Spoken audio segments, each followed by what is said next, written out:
food that's easily digested that has enzymes in it. And when you heat process the food, you're wiping out all the enzymes. And this is kind of a mistake that we've made, for quite some time. And without those enzymes, it's like an atom is made up out of protons and neutrons, right? And at the subatomic level, if that has enzymes with it, that food is not being heat processed at all. It means that the biotic force that it has at the subatomic level can transmutate that element into another element. But it can only do this if you have a living live material. It won't do it if the material's dead. It's such as pasteurized milk, or if you give a calf pasteurized milk for only 2 weeks, it'll be dead in a couple of weeks. That pasteurized milk has taken the life force out of that food, which is supposed to sustain that calf, but once it's pasteurized, it's a totally different material together. So we're going to be moving on, into some other areas and things, but basically that's kind of really the nitty-gritty of why it's important that we consider moving more toward, eating live food as opposed to heat-processed foods and things. Have you heard about this much a little bit before? Have you heard? Yes? Good. All right. I'm just going to go over some of these topics, and I hope maybe we'll get to all of these in some way. But before I start, maybe you want to introduce me a little bit, Nancy, to everybody? Or? I'm Nancy, and I want to thank everybody for coming tonight. And David Jubb, who is our speaker tonight, is one of my teachers. And he's a practicing hypnotherapist, a behavioral physiologist, a shaman, a medicine man, and the other things. That's it. That's a lot. And I know he's helped a number of people over the years that I've known personally with all kinds of health challenges, from cancer to AIDS to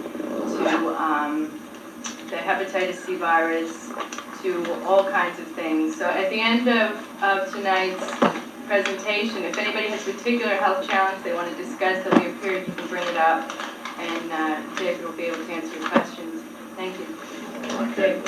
Have you talked about juicing at all so far? A little bit. Yeah. And your name is again? Abe, that's right. Yes. I might talk a little bit about that tonight. Yeah. A couple of things that I'm going to cover tonight. We're going to talk a little bit about parasites and how to go about getting rid of parasites out of the body. We're going to talk a little bit about restoration of the digestive tract, and in particular gallbladder, getting rid of the stones out of your gallbladder. And just, even a baby, they've found small grains of stones already forming in a baby's gallbladder. And so the vast majority of us have, our gallbladder is chock block full of stones. And so how do you go about getting rid of those non-surgically? We're going to talk just a little bit about how foods help brain function, and how food affects emotion, longevity and lifestyle patterns, sexuality and longevity, having healthy skin, and a few things with skin treatment and that sort of thing. And we're going to talk a little bit about weight loss and weight gain, and this yo-yo effect that occurs out here on diets, and I'll explain kind of a little bit what's sort of happening below.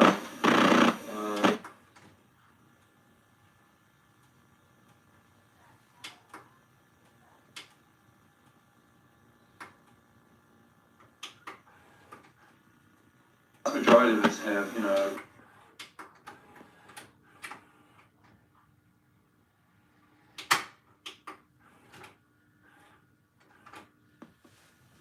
restoration of the digestive tract, in particular gallbladder.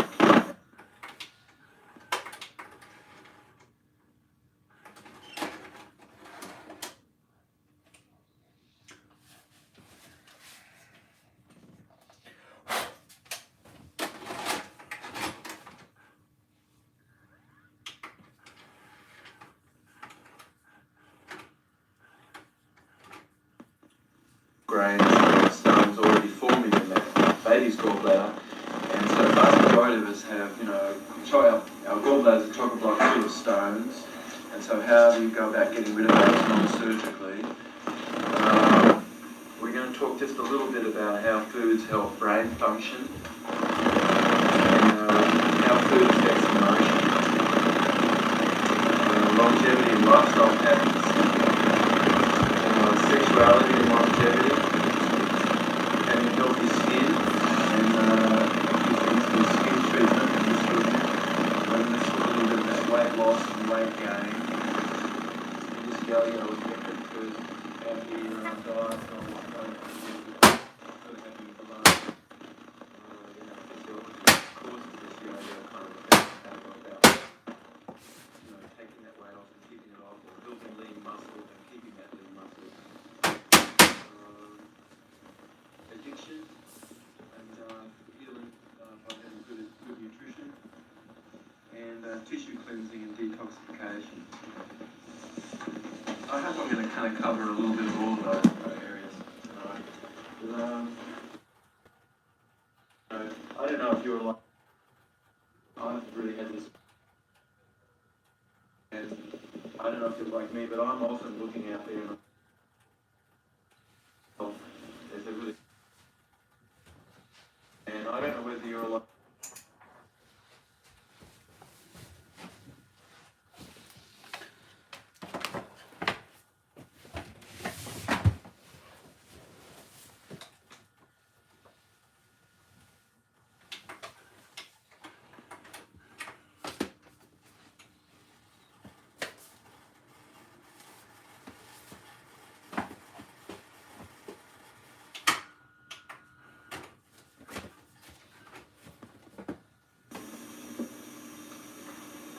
so anyway, one thing is certainly, it's probably illegal.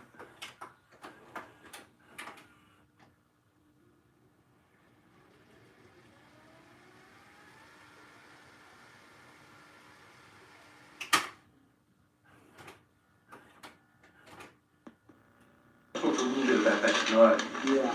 A couple of things that I'm going to cover tonight. We're going to talk a little bit about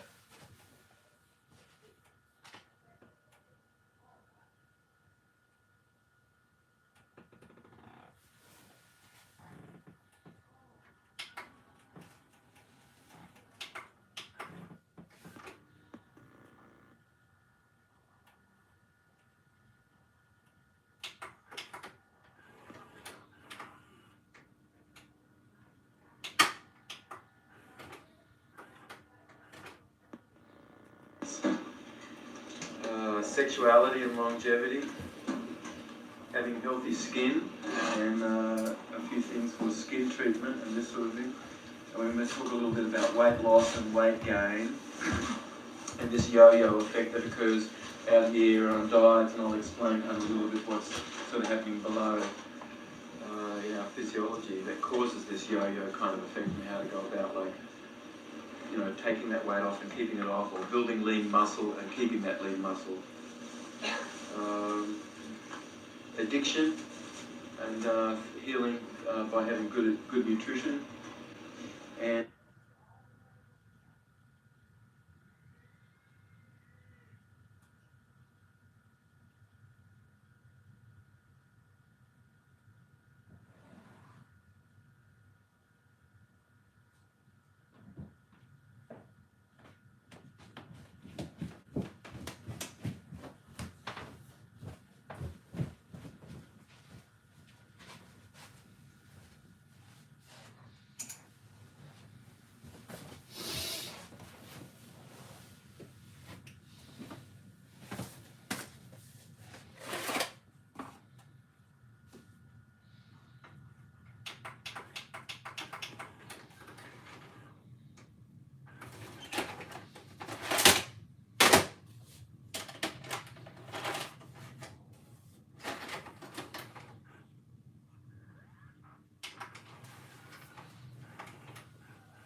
That's my shark. Yeah, speaking of it, your other one is my dog forever and ever and ever.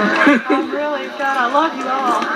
So what do y'all think about this thing? I think it's really great. It is. It's great. Yeah, I could do this all year long, every day. Yeah, me too. I love it.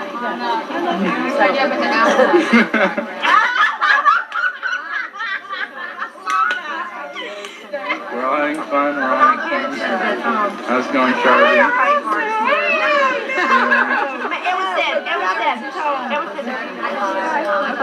These guys look like they're up to no good.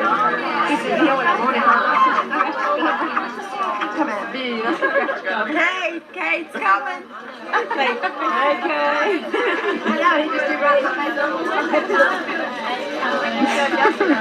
And then he grabs nothing. Reach for air, buddy.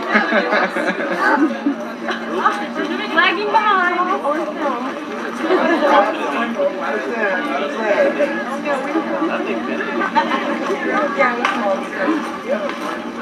Wait, he doesn't look like he belongs.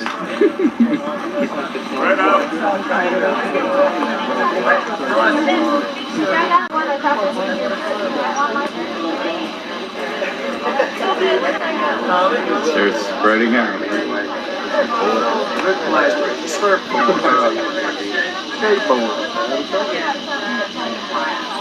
Skateboard man.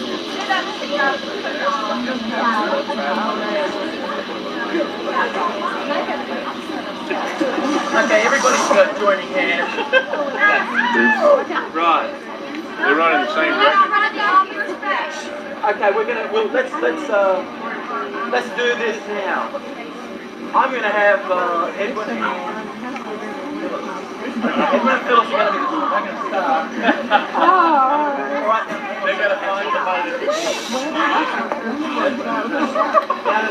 I've picked on Edwin for a reason. It's possible that we can, all of us, we can outrun these two. Just keep them on the outside of the two.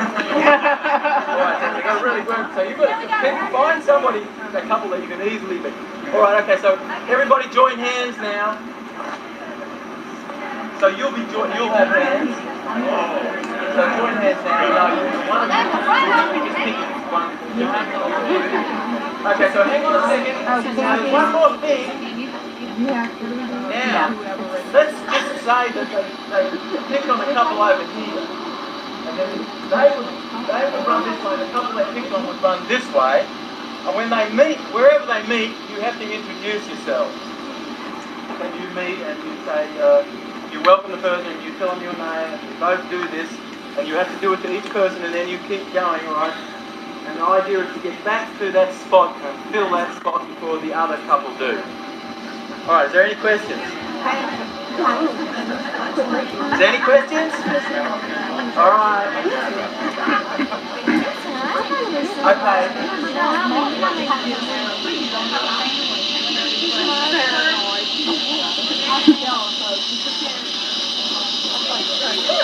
We're not taking you down.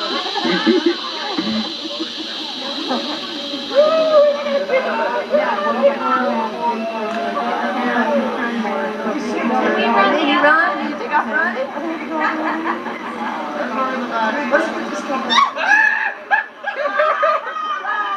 Run!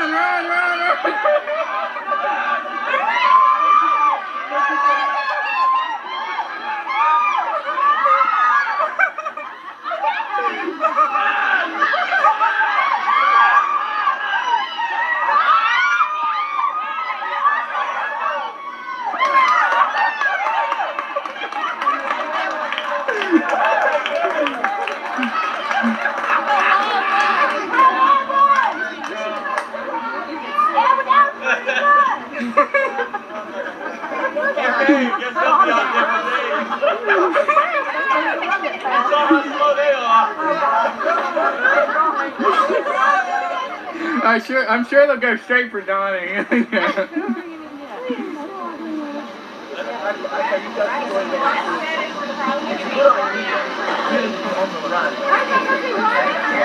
to run!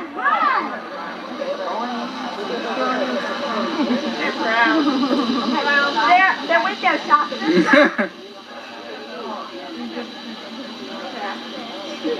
I'm down on somebody's slug. Oh my God. I think that... 5 minutes.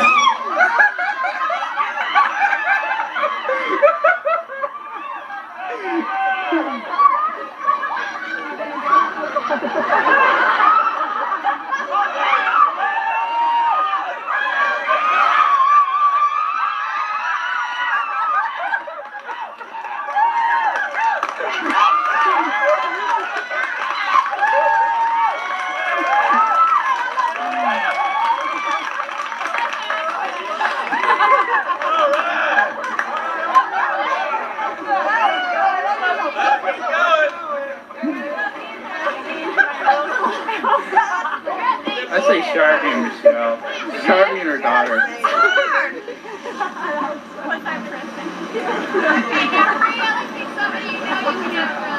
Yeah, really. It's gonna be Donna.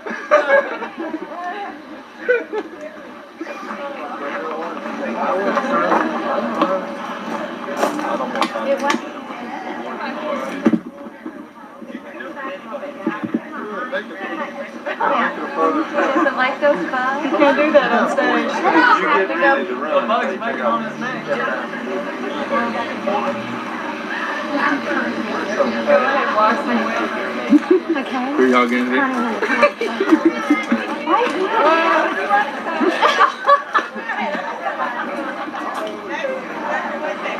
Now they're getting ahead of us. Y'all better hurry.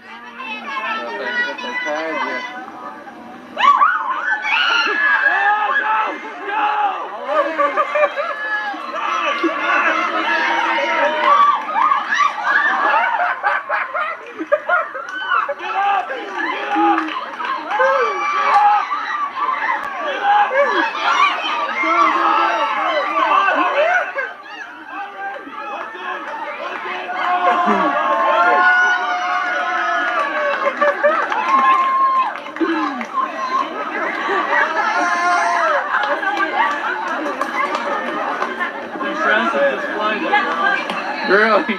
Some real grace in that move. Sorry, clothesline. Just clothesline as you go by.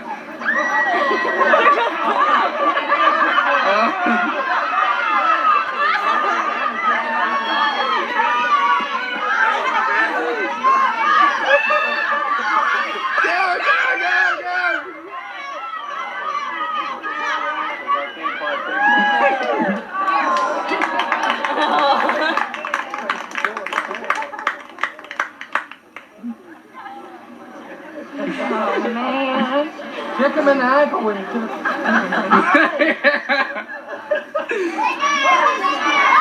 Go, go, go, go!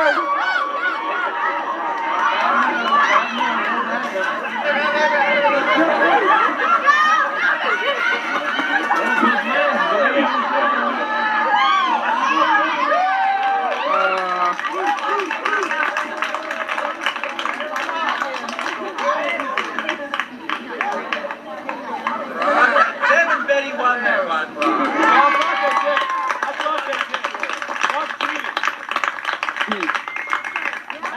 Alright, I want to do something small here now, and what I'd like you to do is, you're going to think of a name of a favourite pet, and this can be an imaginary pet.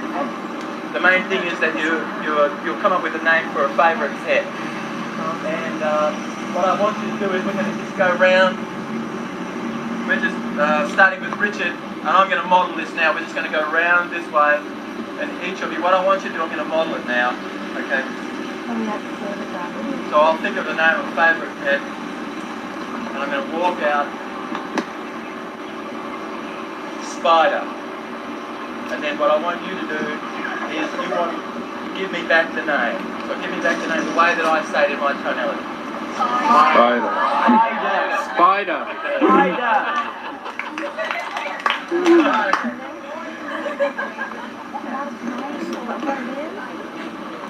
No, that's the name. Ocelot.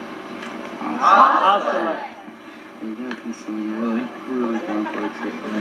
I just said Milton. Tarantula. Is that the name of an animal? I wonder if Tommy's gonna do a 3-ball, a 3-ball bulldog. I don't get it. Octopus. Octopus. They're just like goofy people. Chicken hawk. Giraffe.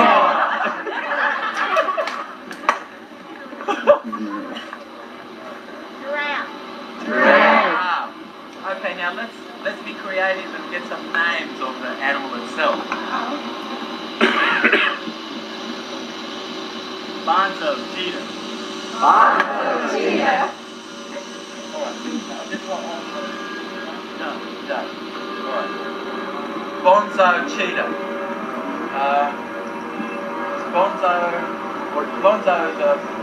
is an endearment, isn't it? Bonzo is an endearment. Out. Bonzo resourceful. We have an audience for this. We have an audience. Rolling. They're really good.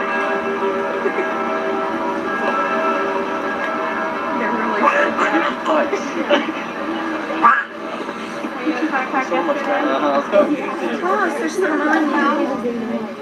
Right, what I saw just then was Doug came out and he said, Bonzo cheetah. And as he was saying that, what I was seeing was a dissociation back, away from Bonzo cheetah.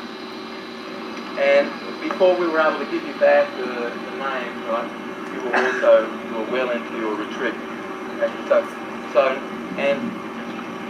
this, I'm just giving you my model of the world, okay? I'm having a feeling that I asked for a pet name that's resourceful. And Bonzo and cheetah might not quite be that, I wonder. I don't know, it's possible for that to be an endearment too, right? Anyway, so let's do another one. Oh, good. Take care of that, would you?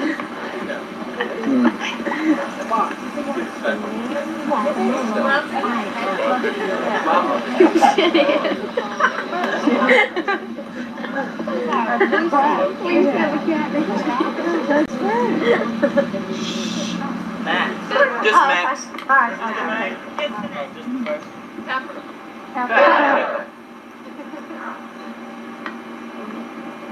Critter.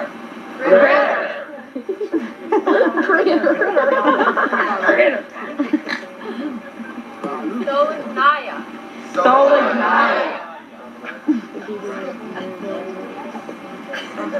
Mika. All right, let's make sure that we are waiting. What's your name? Michael. Michael, come out and do that again.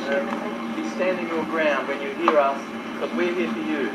It's quite possible. It's quite possible that what we're seeing here is kind of a pattern, a little bit running in life a little bit, and to take the time to really be with us, because we're here for you. All right? Someone I can. All right. Okay. Now, I know that there's possibly some people who might talk to yourself about this, but anyway, that's a good idea, really, just to be standing your ground when you say that. Okay, so let's do it again. Mika! Yeah.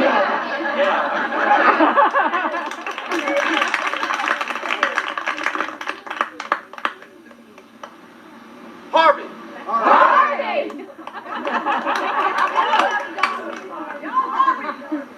Tweety.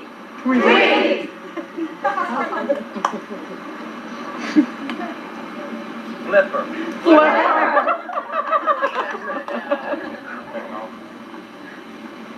Sugar bear. All right, let's leave it. Leave it. Pick a name of a family that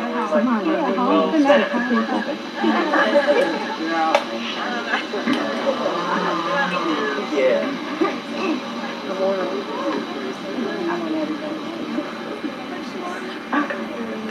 Sugar bear. Sugar bear.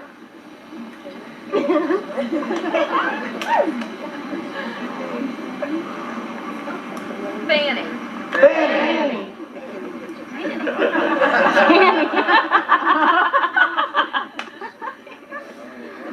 Ganner.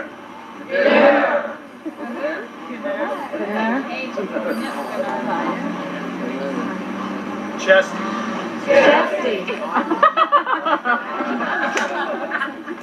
Chesty. Chesty.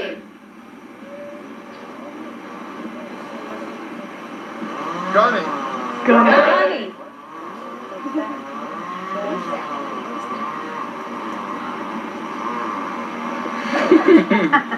Henny. Henny. My hand.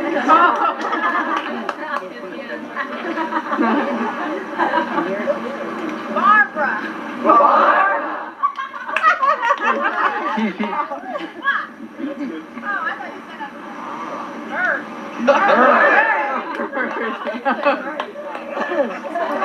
That look on Murray's face. Milton.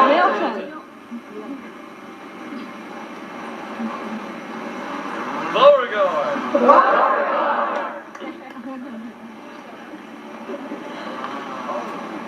Gumbo. Gumbo. Yeah.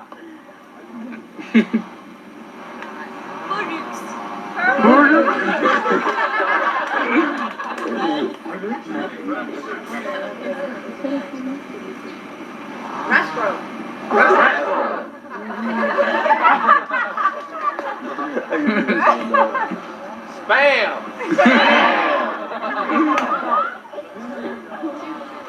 Vital. Fire. Blue. Blue. Tyrone. Tyrone.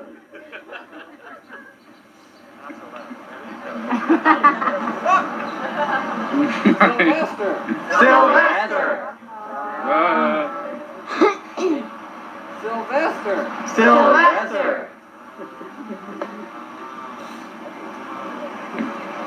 Nanu. Nanu.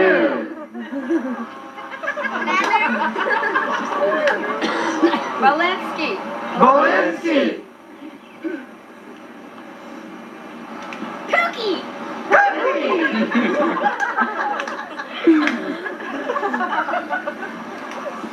Yukon. Yukon.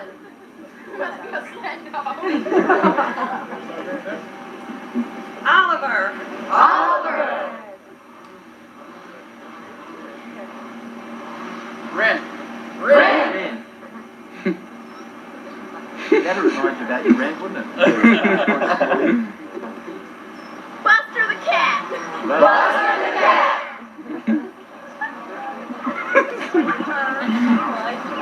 Slow bear. Slow bear. Slow bear. Slow bear. Max the Wonder Cat. Max the Wonder Cat. Sebastian. Sebastian.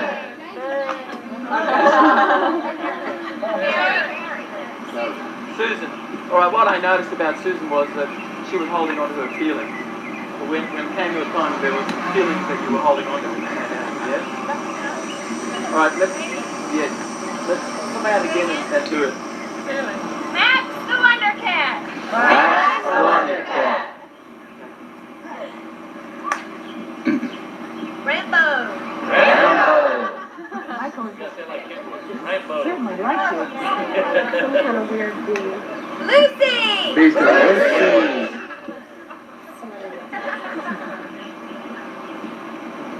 Murray. Murray. Murray, you're fine. Third time's a charm. McCory. McCory. Too close, Joe.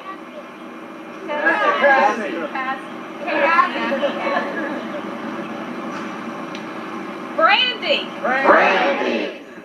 Right, there was just a tiny little bit of a like. That was the baby kick. That's a lot of That was the baby kick. That's a lot. Was it? Yeah, that was the baby who was kicked. We really have time for you, Donald. Yeah. Brandy. Brandy. Okay, Okay, it's just still a little bit kind of not waiting around for us, you know.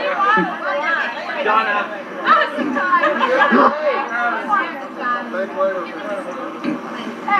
Okay. Brandy.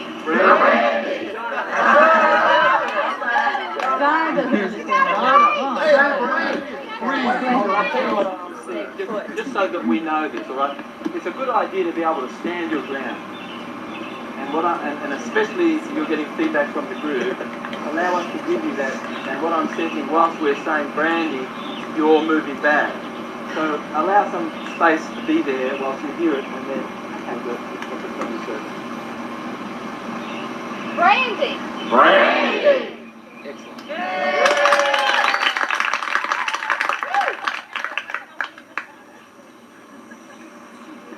Sweet pea. Sweet pea.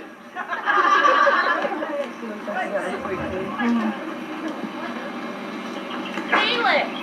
Felix.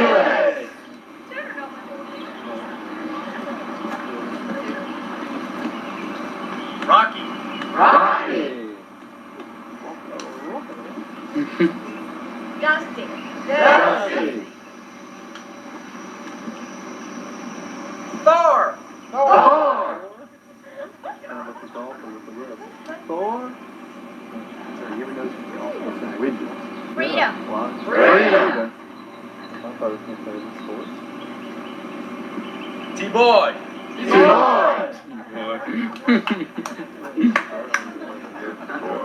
Woogie. Woogie. Coco.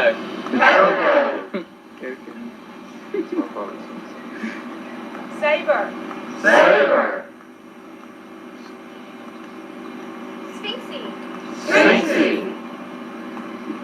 Alright, so the very subtlest movements that you see can give you indication as to whether the person's integrated and associated, moving toward their spoken intention or actually moving away from it. So the way that you are working with your body, this is literally shaping the state of the way that things are. Okay, we're going to play one more game here now, and then we're going to go back inside, and I'm going to talk a little bit about the physiology of excellence. What's occurring in your brain and in your body when you're doing excellence. Okay, so now what I want to do, this next game is called people passing, and what I'm going to do is people passing. And what we're going to do is, Okay, you might want to take off big jewelry or anything like that. oh, actually, yeah. So we can put anything that you feel you'd like to, just in a second you can do this. Put it over here. So if you have, anything like jewelry, anything that's clunky that you feel like you'd like to put over here, just put it over here. Okay. And just while everybody's together, I'll share with you what you're going to do. Richard, you like this.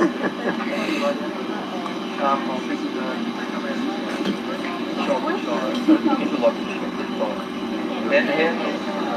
Head to head. So it's going to be head to head. I'll actually bring your head in this way.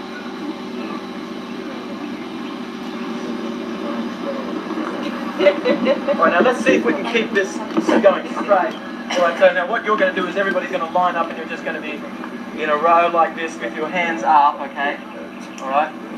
And so what's going to happen is there's going to be a row of people here, and then I'm just going to like that, and then you're going to pass me along. And then this person gets up and we're going to just go out there. So actually, I'm going to have, let's make sure that we're finishing the line here. So just get in the shade. Go that way. Become that way, yeah. Okay, let's go. Alright, let's go. Pass into the shade.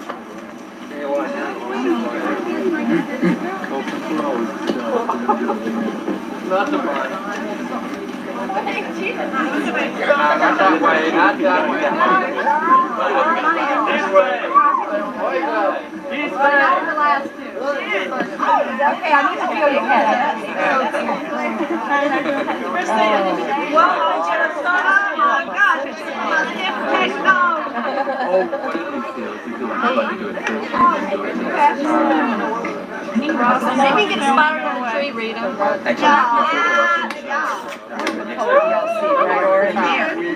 I don't know, I see David. Alright, moving right along here now. Yes,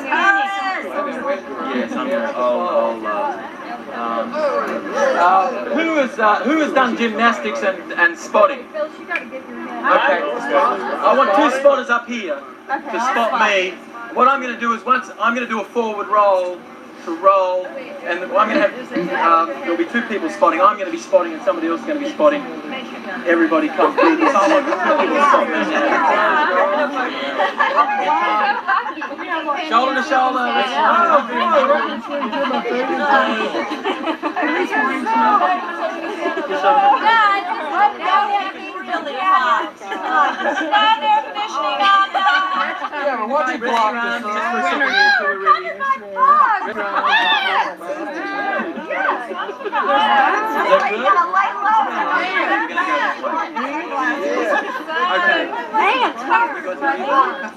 Ross, let me borrow your shades, man. Go in. Come on, just get in there. All right, okay. Everybody get down. That was your thought. All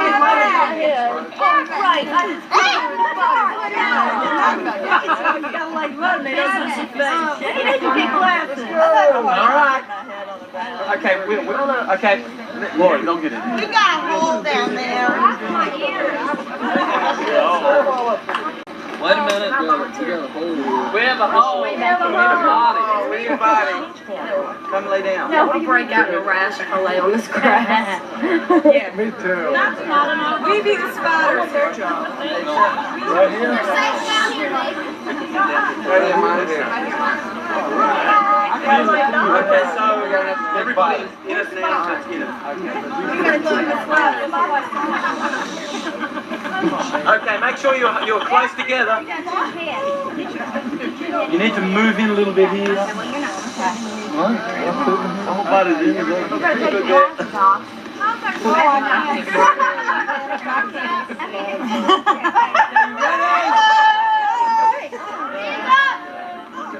Arm secure. Okay, I'm going to come through. And then,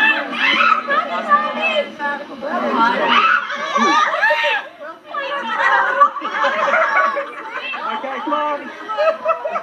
Shoulder to shoulder.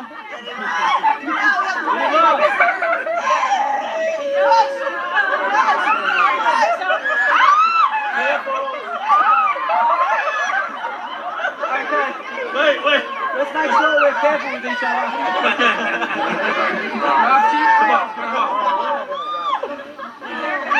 Come on, here we go. Stop. You got him up there. Bev, you got him in the back. What is that?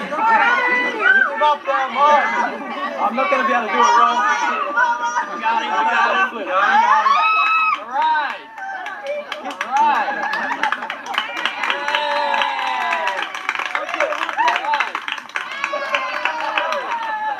Okay, let's make sure that you're gentle with everybody, okay? And you're really making sure that you're going to be, this person's going to be safe, okay? Because I was dropped a couple of times. And also I was flipped over. But anyway, okay, Rita's going to come through.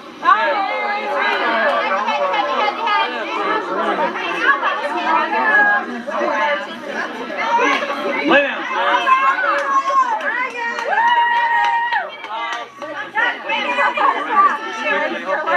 Because everybody's waiting. Hurry. Be gentle and be gentle.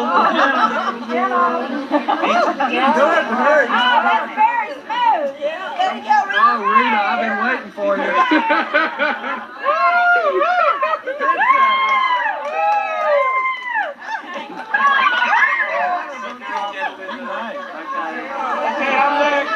All right, somebody else coming through.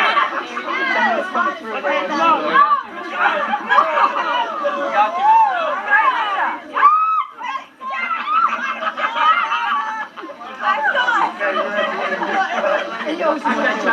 All right. Come on, Chuck. Chuck, best way to do it is lay on your back and go. I'm gonna go on my stomach. Yeah, we're just together. Come on, Chuck.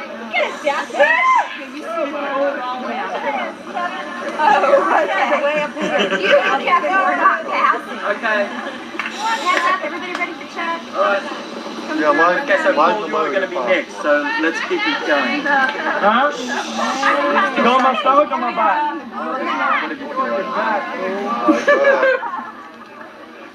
All right. Both legs.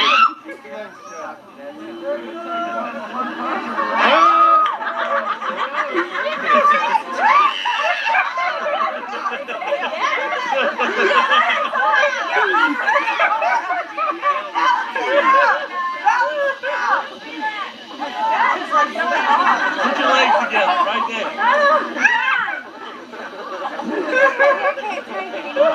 Good for you.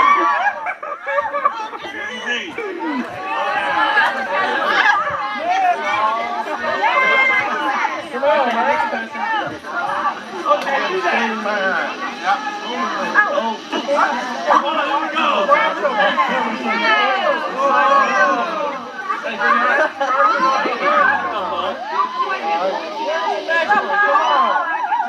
All right. Head. Okay, Paul. Let's go. I'm break all the time.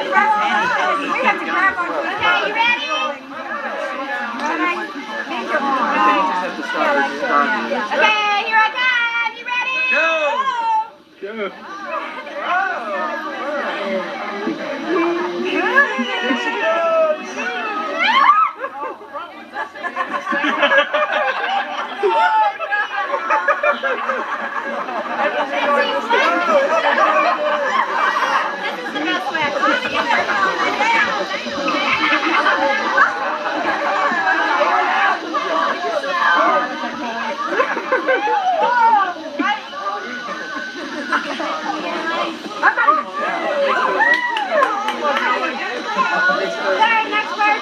Somebody, let's go.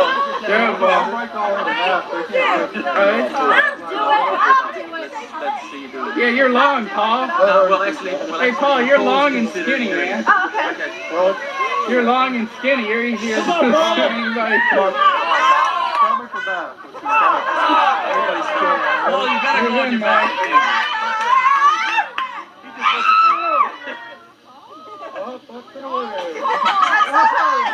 Be careful with Paul. Be careful with Paul. Hey, what's your hair? Oh, yes, come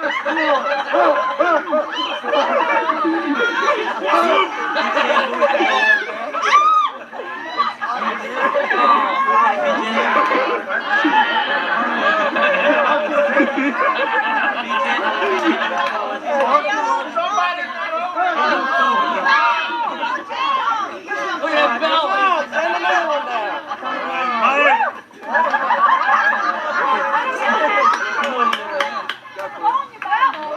Come on, Darlene. Come on, give us a quick, give us a cheap thrill, Darlene. Everybody's coming through on their front.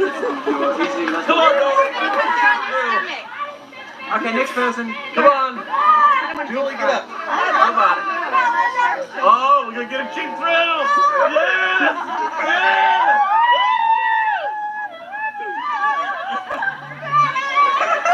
Does she have an Annie or an Audi?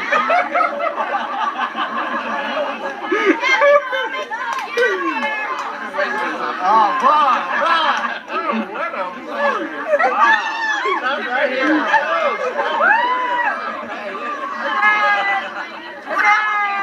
Come on, next. Let's go. Eyes open, hands out in front, hands out in front. Hands out in front, hands out in front. Hey, you girls, watch it! Watch my video. Don't leave my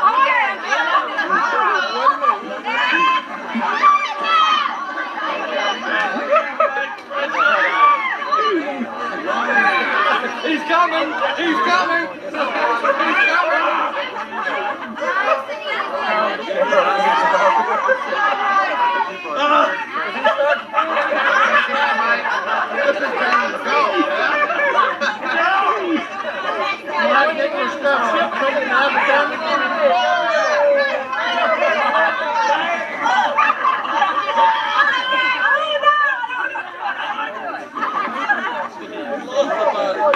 coming! Hey, Kevin. Not much. Hey, Mike, get back in, Mike. Here we go.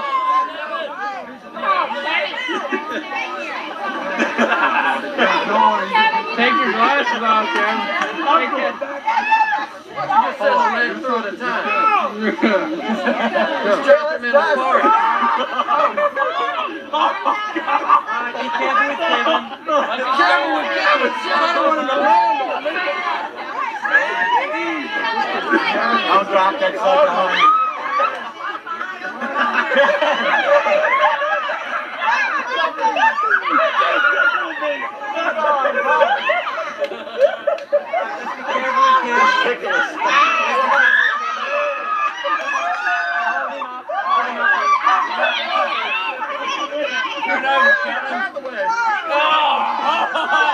Don't drop me!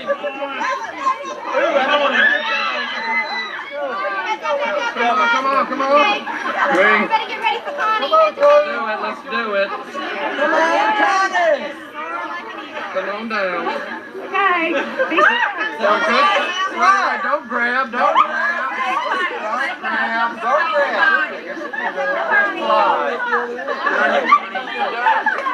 Careful with Connie. Hey, Paul, come through a hole. Yeah.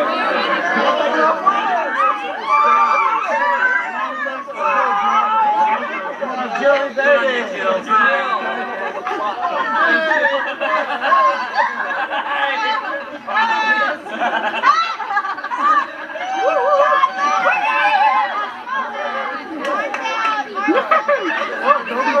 Silly, don't grab.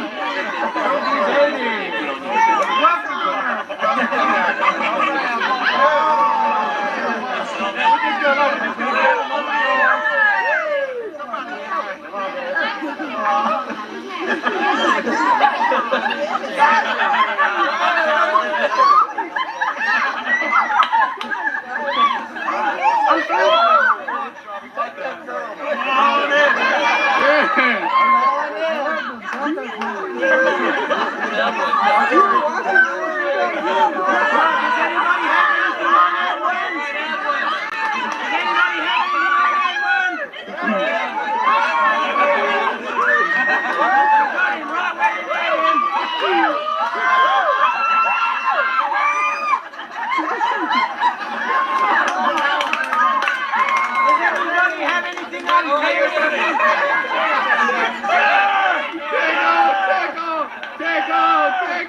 I wish I would have been laying down. Yeah, we must be dealing with Phyllis.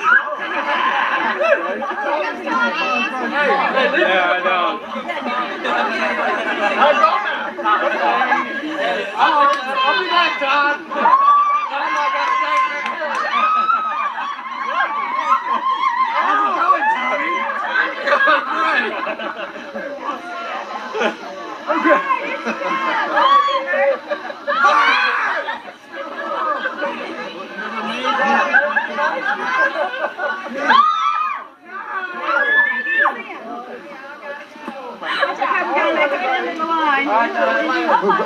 Extend line. Oh, Jesus.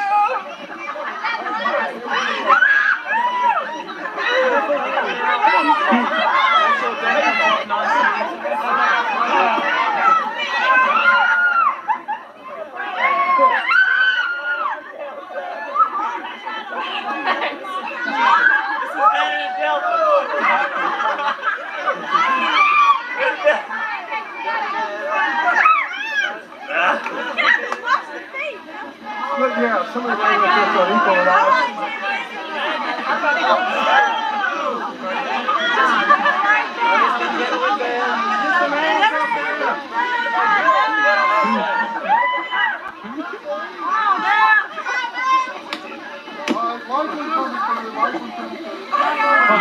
Go.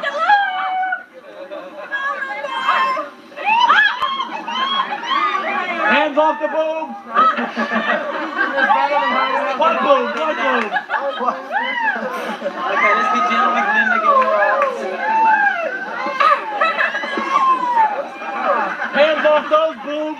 be careful, Shell. Forget it, she don't want you now.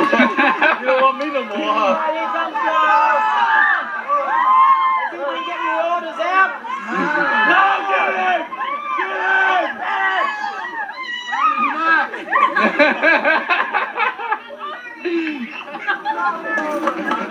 Right, this may not be anybody. Okay, Carl.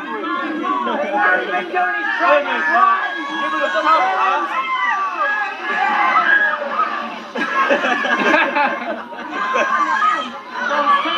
Get him! Take off! Take off! Take off!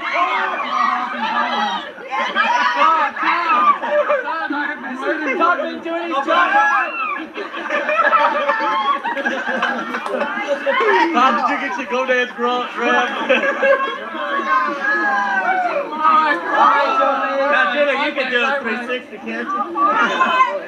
Mark ain't been doing anything. Mark ain't Mike Kelly hasn't been doing anything. 1, 2, 3, go! All right, here's the man that's bringing everybody's salary to him. It's the very generous man. Work. Walk is hard.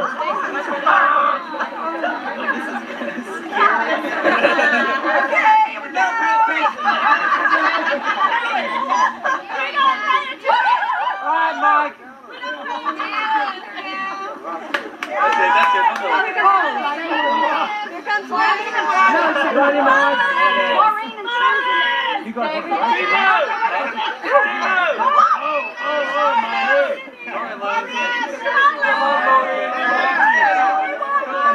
Sorry, Tony hadn't gone through the line. I think we should.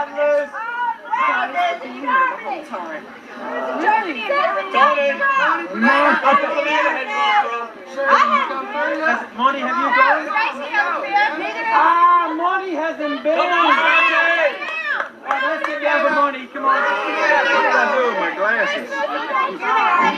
Okay, you're right. Oh, let's be here for Monty. Susan Johnson! What's Terry on? Girl, I haven't put down there the whole time.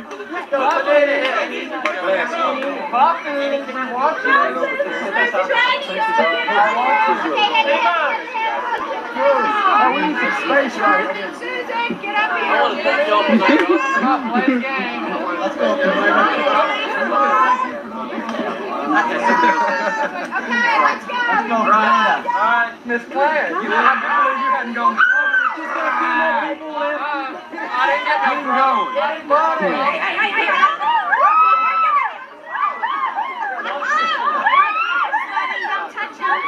Tony, stretch it off.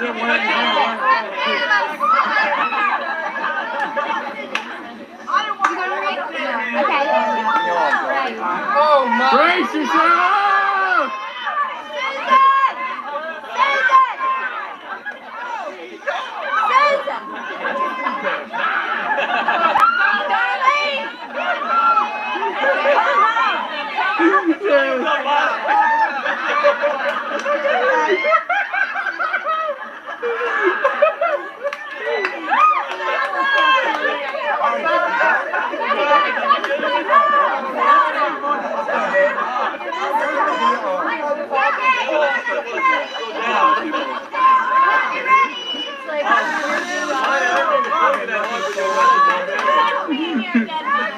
Okay.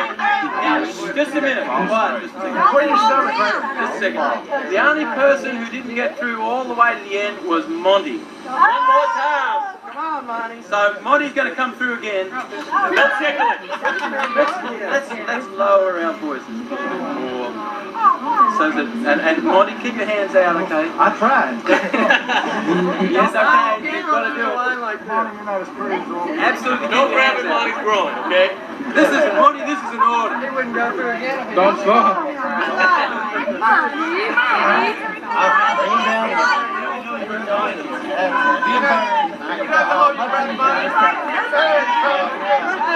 Monty, keep your head up. Don't worry about it. Hey, Monty. Now get him, Edwin.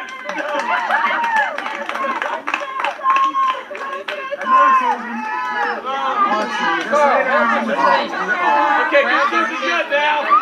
Yeah, lift your feet up your legs straight. We got your bed, honey.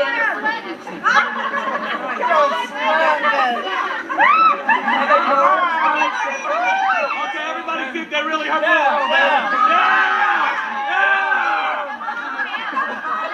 All right, does anybody have anything on more? Good.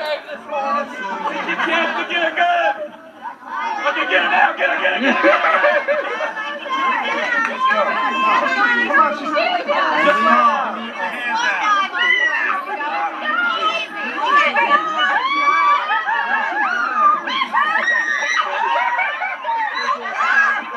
Hands up, keep your legs together. Hands up.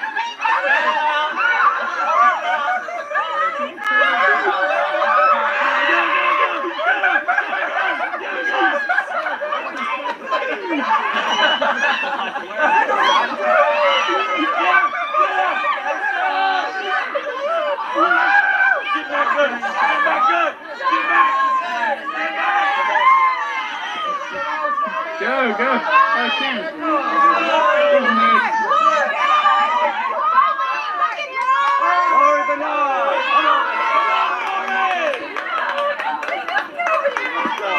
Hey, Laurie, I'm gonna wait on this end for you. Come on.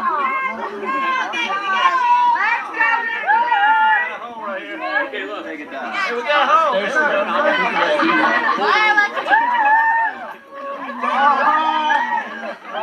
Look at this cool cat. We need to put him in. Okay. Here we go. Now. Get it, guys.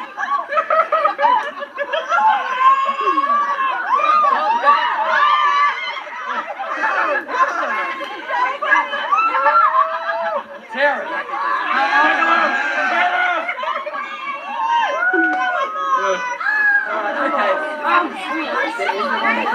Okay, Richard. That's everybody for Richard. Alright, 2 more.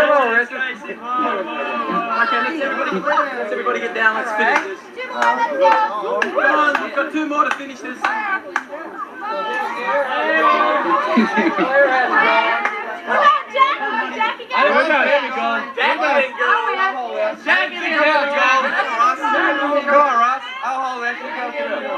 Come on, Ross. Ross, give me that camera.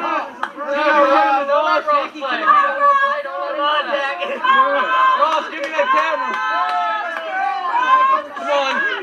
Come on, I'll do the camera. Come on, they all want you to go. Come on. I hold your sunglasses, Ross. Try not to sweat in the camera.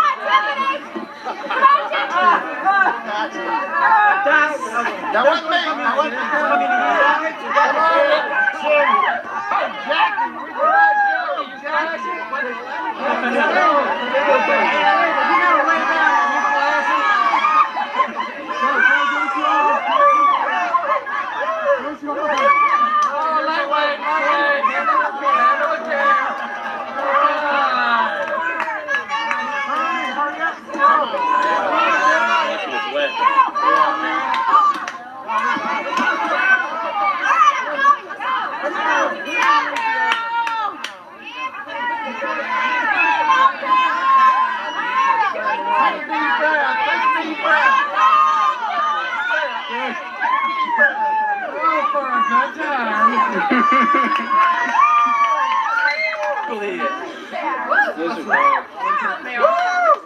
Let's everybody come in here.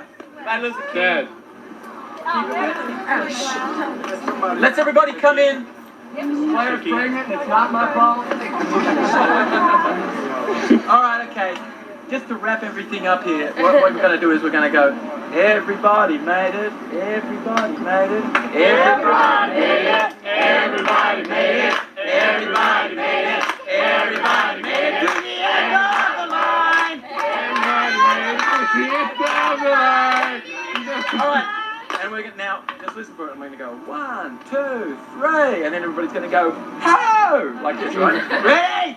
1! And we're going to do some full body calibration, and then we're going to go outside and play a few more games and come back, and then we'll have an integration frame and wrap this up. Okay, so this next section is called the physiology of excellence, and the first thing that I want to share with you is that the breath is what regulates pretty much everything.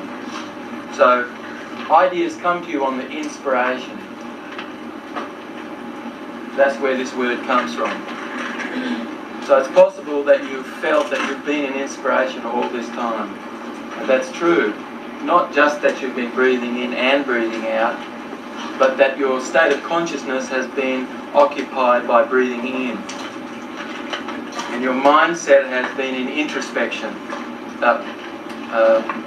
inspiration. So with the expressive self is with the breath out. And sometimes a person's caught in between, aren't they? They're talking like this. Right? So now I'm really exaggerating, it's because generally it's something that's subtle. Or the person who is locked more into a kind of a kinesthetic mode, a feeling of, and talk, I'm really kind of just talking like this. I'm exaggerating it, okay, and these are very subtle. But if you just watch me now for a moment, okay, and there's the muscles that are in between my rib cage, okay, when I would hunker down like that and go down like this, and my ribs slowly come together kind of, right, I'm going more into a kinesthetic state. I'm more out of vision and more out of the auditory system. I'm actually training my brain to be more in a kinesthetic state if I was hunkered down like this. Okay. So when the voice is down here and really low, this person's much more in a kinesthetic state. And of course they're becoming more solid. And so the person who's talking a little like this, all right, this person's actually locked much more into the visual mode. And somewhere in between you have the greatest flexibility. Somewhere in between there you're in the auditory self. So high, shallow and short, sharp breaths generally is generally indicative of visual processing. When the breath becomes a little longer and there's a little bit more space between the breaths, the person's going more into a kinesthetic state, more into a feeling state. And then somewhere in between is in an auditory state. So our tonality is really important.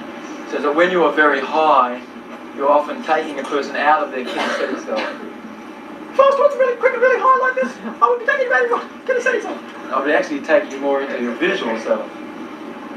And when things slow down a little bit, I'm taking you more into a kinesthetic self. So people have access to their resources really when they're more in a kinesthetic self.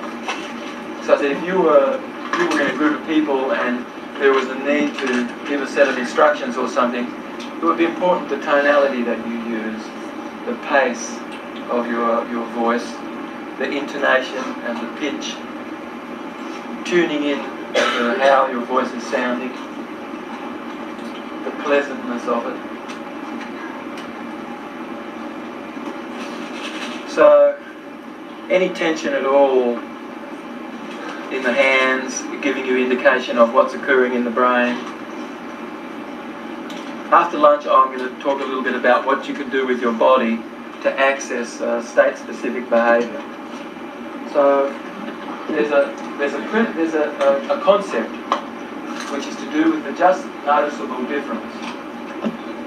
And if I had 20 pounds of weight in my hand and someone came over and added 3 ounces, chances are I wouldn't be able to tell that you'd added 3 ounces, right? Because the amount of electrical activity that's supporting the 20 pounds is so great that it's not got the resolution enough electrically to determine that there was 3 ounces added. But if there was only 6 ounces in my hand and you came over and added 3 ounces, chances are I'd be able to detect the difference. And this is to do with the just noticeable difference. It's to do with the quietening down of the electrical activity that happens in the brain, so that you can pick through fine tactile, kinesthetic, visceral programs that are running through the body. These are all part of the kinesthetic self. fine tactile, kinesthetic, and visceral programs that are coming through the body. The visceral program is like how much blood is surging through your arteries and veins and arteriole, and the smooth muscle lining that's around this is keyed into the brain, and it's like our visceral sense.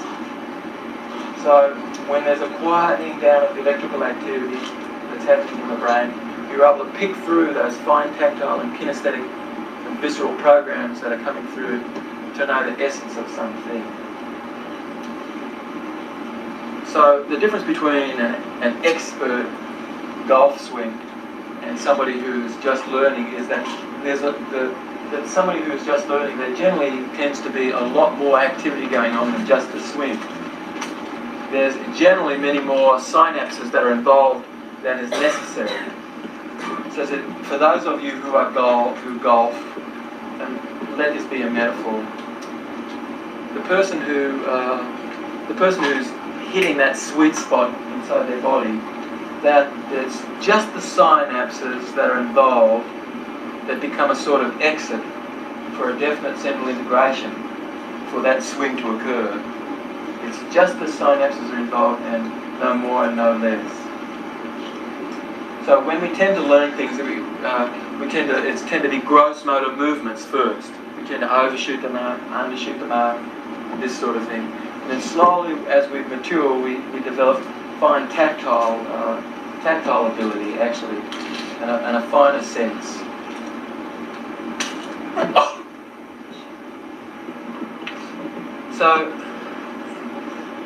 So when you're using all of your brain, all right, when the essence of genius is happening in your day, first of all, interest. There's a feeling of interest that's involved. We talked yesterday a little bit about the way you would sequence your senses. So that what's important first is that before you say that you're going to do something or you're not going to do something or whatever it is that you're going to say, that you first decide, well, how do I feel? Do I feel in a resourceful state? And now am I resourceful now? Allow myself to consider whatever it is that's there. But first that you have a preference for exiting into your feelings. But it's possible that someone's just talking and they're using the auditory self and they're really, it's important what they see, but it possibly is not important so much how they're feeling. They may be feeling terrible inside. And so what I'm saying is feel first. And if our consciousness could be represented by a year, you have felt all this time, and you've only seen and heard just in this last second. We have a great capacity in our ability for understanding in our feeling senses, in our ability and our process senses. I could ask somebody, I could first of all set up something with them. I could ask you something which you would say yes to, and I would notice what your body language was for yes. Then I could ask you a question just informally, and it would be a question that you would say no to. And then I'll check out your body language for no. It's possible that I could set something up with you for yes and for no to come through the body, so that I'm not asking you for the auditory side. And then I might ask, well, do you feel that this is going to be an easy pregnancy? Let's say I'm talking to a pregnant mother. Is this going to be an easy pregnancy? And the mother may say, oh, yes. But actually, what I've noticed is, what we might notice is that the body might be saying no. The voice might be saying yes, and the body is saying no, that there may be something there. So all this is illustrating is that it's possible that sometimes there can be a split between what your ability is to declare about something and actually the process of that inside. So when whole brain functioning is occurring, generally this hemisphere, for most ordinary folk, this hemisphere is functioning a little faster rate than this hemisphere. This hemisphere is functioning at a little slower rate in the speed. And when both hemispheres become in synchronization with each other, it's like as if you can imagine that you can see my hands now, and it's going in a circular direction evenly. Now, you know, I'm doing this motion and actually there's a brainwave in my brain which is creating an evenness on either side. And I'm just imagining now that I'm doing that in my brain, and it's creating a synchronization that's occurring in my brain. When you feel the essence of genius, this occurs because there's a synchronization that's happening between both hemispheres. Both hemispheres become in synchronization with each other, so that your brain is acting like one neuron rather than a multitude of neurons.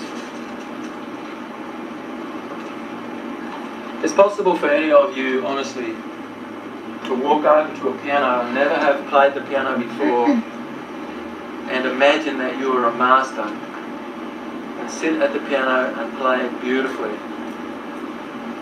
and be listening like everybody else and imagining what it would be like to fit another piece in and how that would sound ahead of time, and allow your fingers completely to be doing that whilst you yourself, like everybody else, is completely just listening to the music and your hands are playing the music.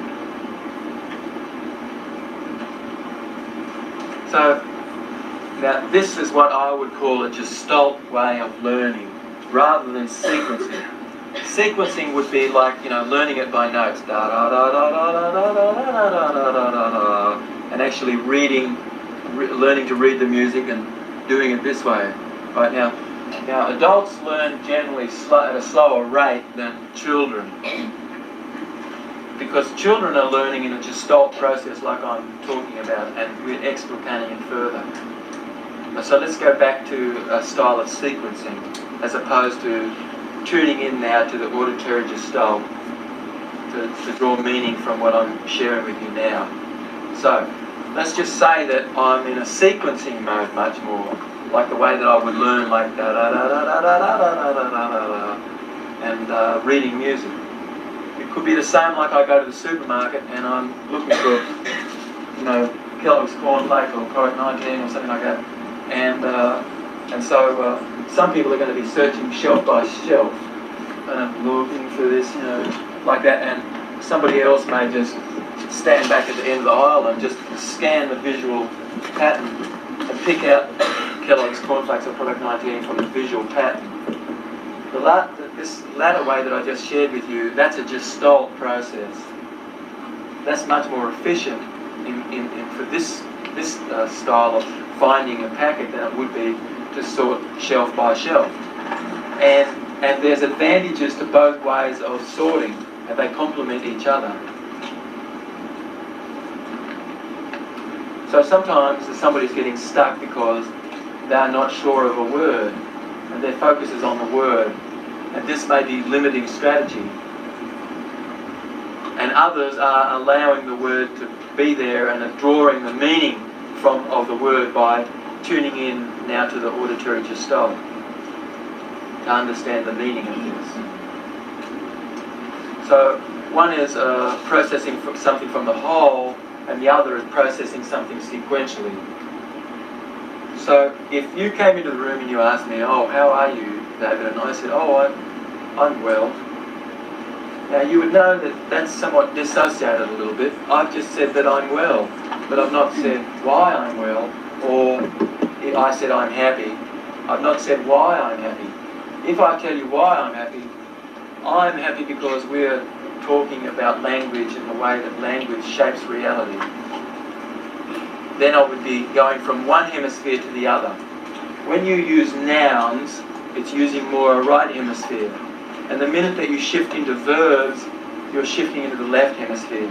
So it's important to go from nouns to verbs or verbs to nouns, that you're using a combination of these.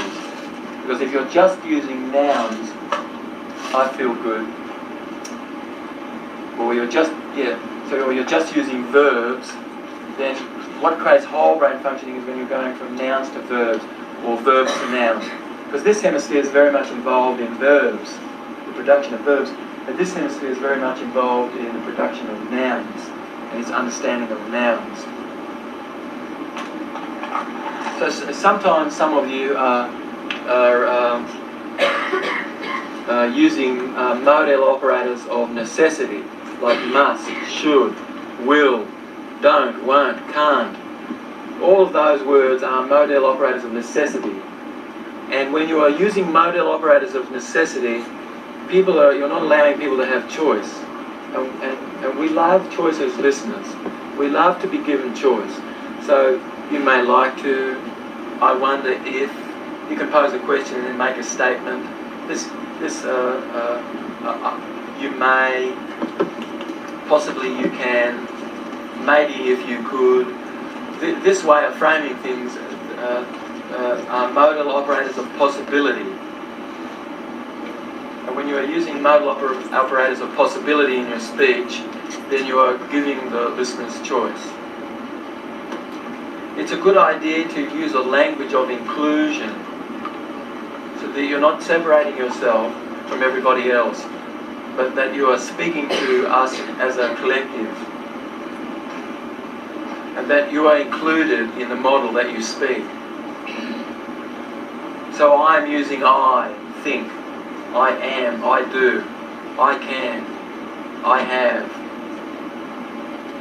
So I'm coming from myself, and that I'm including everyone, and that I'm truly sensitive to using a language of inclusion.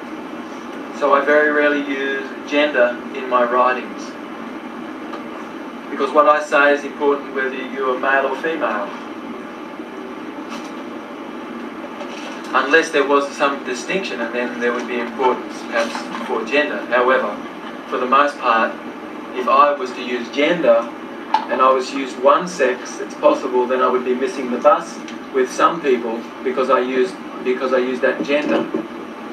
So there's a way of being genderless, and I think this is more a language of inclusion rather than a language of exclusion.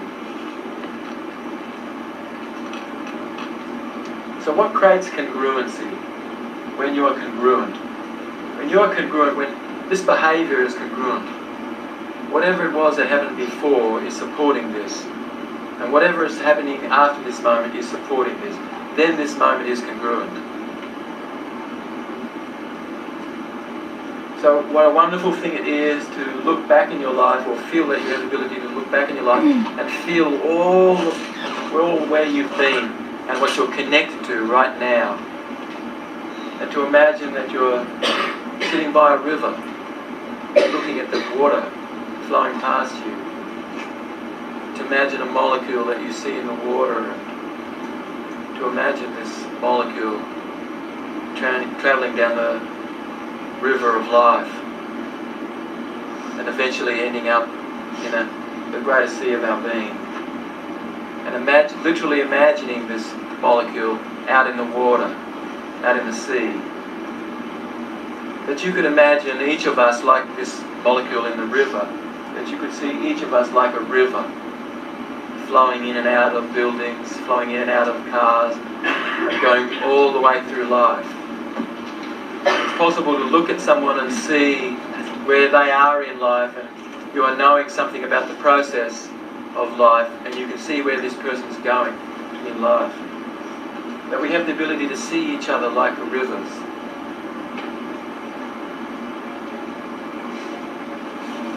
So,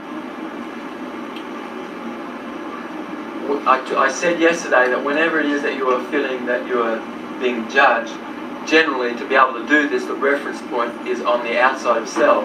And so generally that leaves the person feeling dissociated. So you have this feeling of dissociation when you are running this pattern of judgment. And I shared the story about Ethel, living what you speak and speaking what you live. She was living every word that she sang. And we love it when people are integrated. So when you are feeling powerful in your body, when you really are feeling a state of power, if you really were tuned finely into what's occurring in your body when you're feeling powerful, it's the muscles that raise you against the Earth's gravitational field. It's the muscles that hold you up against the Earth's gravitational field. All of these muscles that extend and open up muscles that open up, this muscle here that opens the arm up, these muscles here, the quadriceps that are extending me,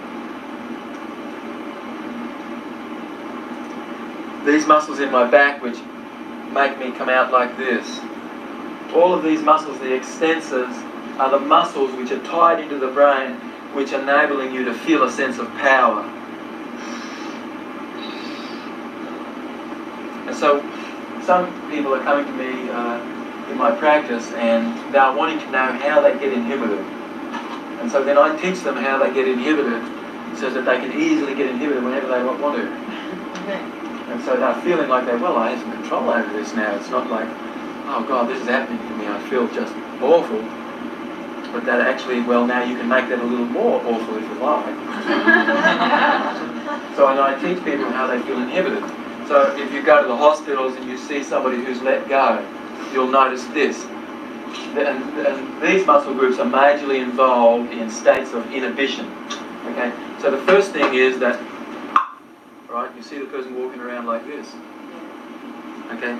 And it's this muscle is your hamstring, biceps femoris muscle that's actually activated, okay, in the state of consciousness. Because I couldn't be inhibited without doing that. That would be very difficult.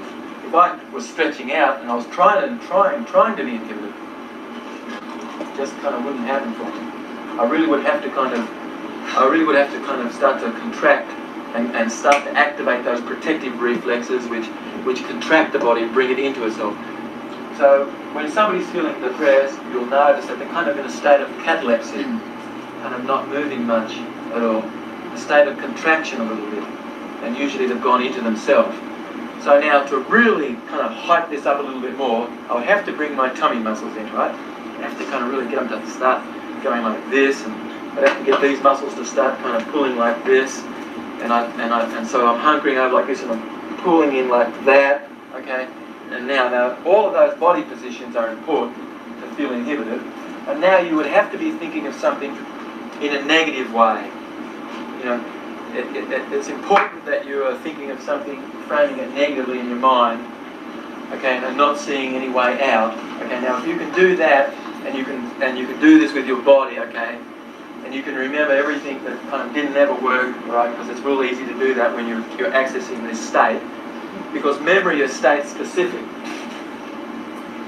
Our behaviour is state specific. So you've got to start to get into some of those things to really start to feel inhibited. And you really have got to be using want and don't together and these sorts of things. And so now if you put all these things together, all right, it's more likely that you can have a full-blown, healthy experience of being inhibited. Okay? So when you are able to move through something like that, or you're feeling a sense of your power, it is because you're tuning in your brain, you're tuned into those muscles which are extending the limbs. Now, some of us really do have the ability to totally be tuned into how their body's feeling. That makes up the state, actually. Because the body is the mind's experience of itself. And those things that you imagine and those things that are real, the body perceives the same way. So if you imagine that you were in danger, now it's more likely that your body's going to feel that you're in danger, right? It absolutely will. If you imagine that you're in danger, it's more likely that your body's perceiving and feeling danger. And another example, let's just say that you are sitting in the passenger seat and you notice that the person ahead of you, their brake lights have come on, and your driver is just still going flat out, right? And so then you put your foot. I mean, of course, there's not a brake there at all, but you're kind of doing that, okay? So actually, the thought process does trigger physiology. So if I asked, maybe after lunch we might do a hypnosis demonstration if you would like. Yeah. Yes? Okay, we'll do a hypnosis demonstration. Let's just say for a moment that I had someone come out here and they held out their hands, all right? Actually, let's just do this for 1 second. Who would like to come out here? Okay.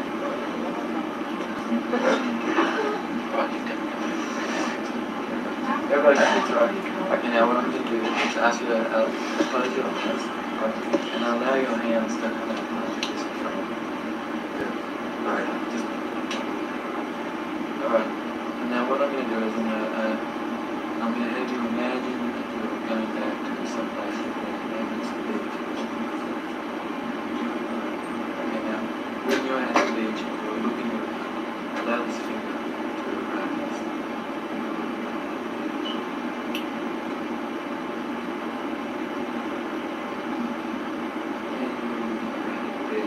You can imagine that you're feeling the sand on your feet as you're looking along the beach. Sometimes the sand is dry, sometimes it's very loose. Sometimes the sand is back in the beach.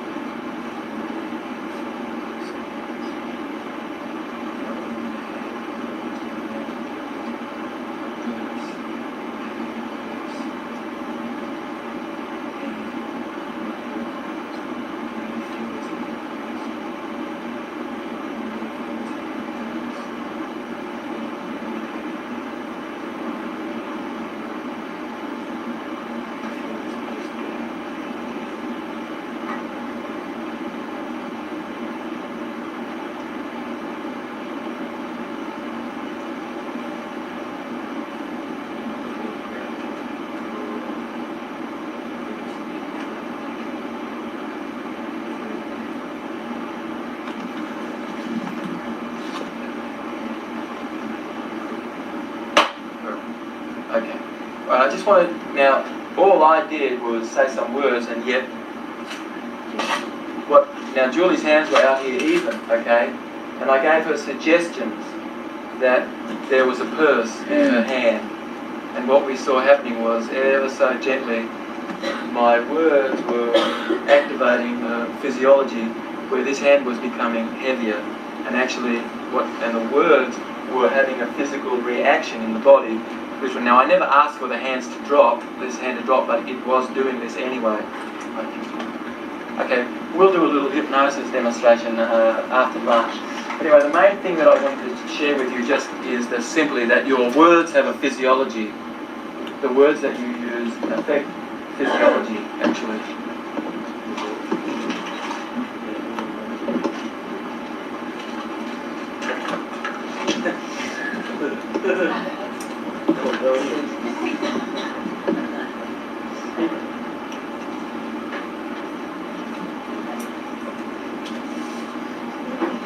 So, we could spend a day on meta-programs, now meta-programs is the way that you go about doing something. So if I was to, for instance, ask someone to describe some experience that they've had in the past, that they went to the zoo or something like that, whatever. And so this person starts to talk to you now, and they go, well, back 3 years ago, during this time period. Okay, so now what I know is this person's I've just asked for an experience, and this person's using a meta program of sorting by time. So what I know is this person generally probably does have a way of sorting information that's involving the use of a time frame. So that's one. And so then we're talking away, and I share with you that, well, then when we moved away from that cage, as we saw, and I share with you, and I mention again the word away from. Okay, so you are tuning into the meta programs that I'm using, and you notice that I'm using direction to move away from things rather than to move toward. These are ways of sorting information. So another meta program might be sorting for difference. Now that's a very common one, actually, where somebody's kind of listening and they're trying to see what is ill-fitting, what doesn't fit, or what's the exception to things. So generally this person left things to the last moment to do at school, and when they were anxious enough, then there was enough anxiety there, then they went ahead and they learnt this material. And so then the material becomes state-specific to this state of anxiety and your ability to retrieve it. And so memory retrieval becomes state-specific to anxiety.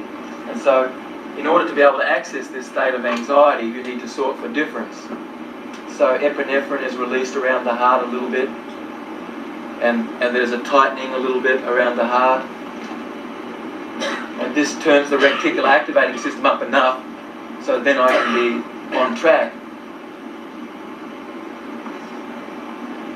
And so to be able to do this, then the person sorts for difference. You'll say something and then they'll say no, and then they'll say something that's probably in line with what you say, but they've said no first.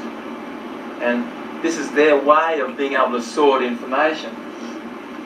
They were in need of saying no or but to be able to polarize, to be able to have this state, to be able to have memory retrieval themselves.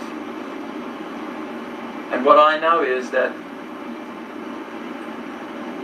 anything that makes sense to you, it makes sense to you because it jives with something that you already understand inside.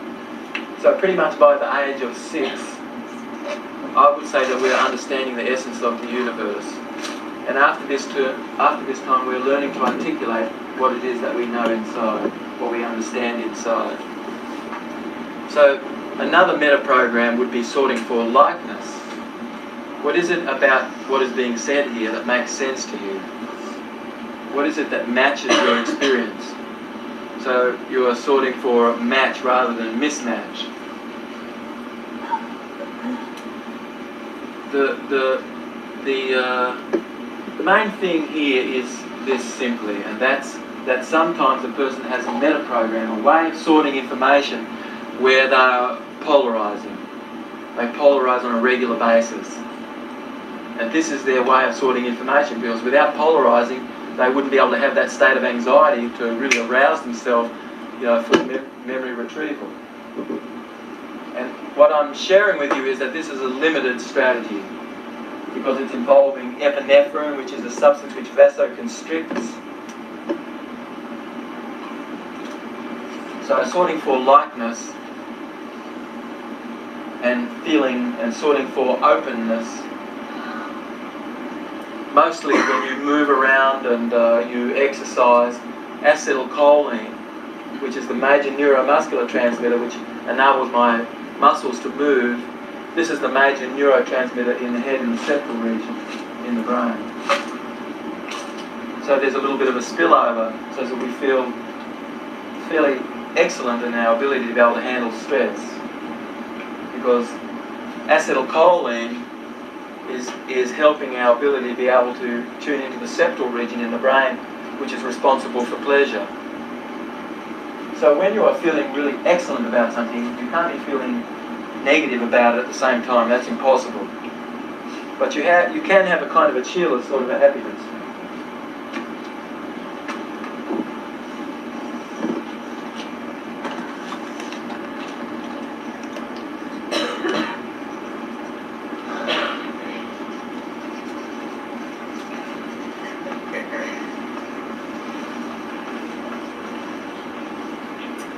So the septal region in the brain, which is connecting the frontal cortex with the limbic system, is responsible for feelings of flow, sequencing, and pleasure.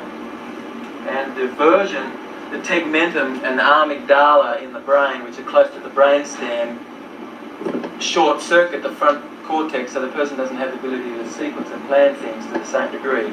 And they're relying on past learned, rote, short sequence things. And because the amygdala is neuroinhibiting the pleasure system. So some time ago, physicians discovered that for those people who are the manic depressants, if they injected this person with lithium, right, it abolished this kind of a cheerlessness. It didn't abolish the depression by itself, but it did abolish the cheerlessness. What's really important in life is that you know what's enough and what's not enough, what's enough and what's not enough. And we're striking a balance.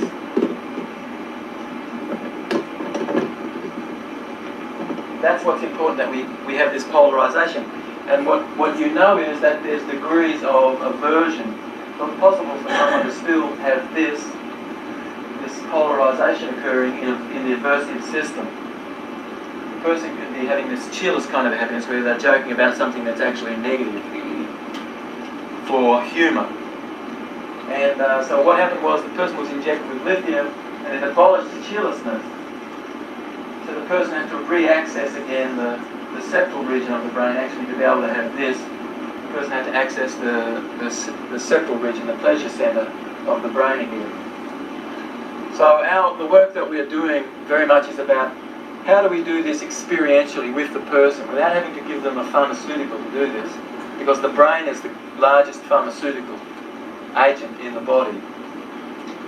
Is we are looking for a behavioural manifestation of that internal response that's to do with pleasure. And I'm using my eyes to see that I have that. And I'm using my ears and my senses to see that I have that with the person. And the person's accessing a memory of feeling excellent about things. If the resource state is large enough, you can collapse any stuck state into that resource state.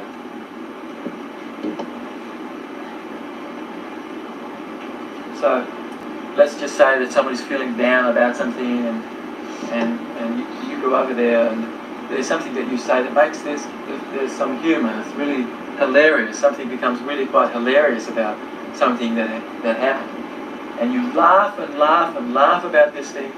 Just in that moment that you are laughing, this program has been changed forever.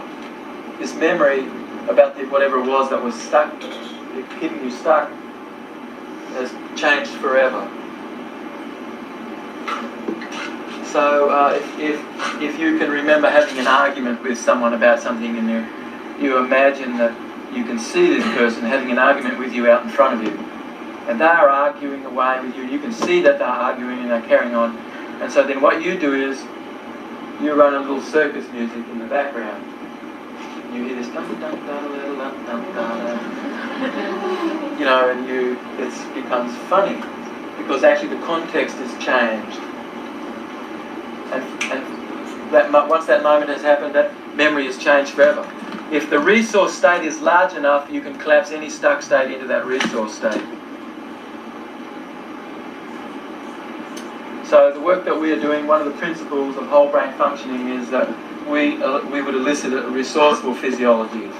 I'm interested in eliciting resourceful physiology in you. That's what I'm interested in. Not busting your chop. I'm interested in eliciting resourceful physiology to collapse any stuck state into that resourceful physiology. That's what I care about. And building that resource state up large enough that it would collapse the stuck state into it.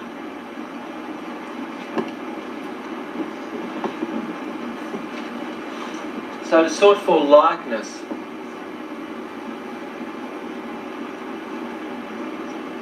to be noticing what you do with your body, moving towards, moving away, being integrated.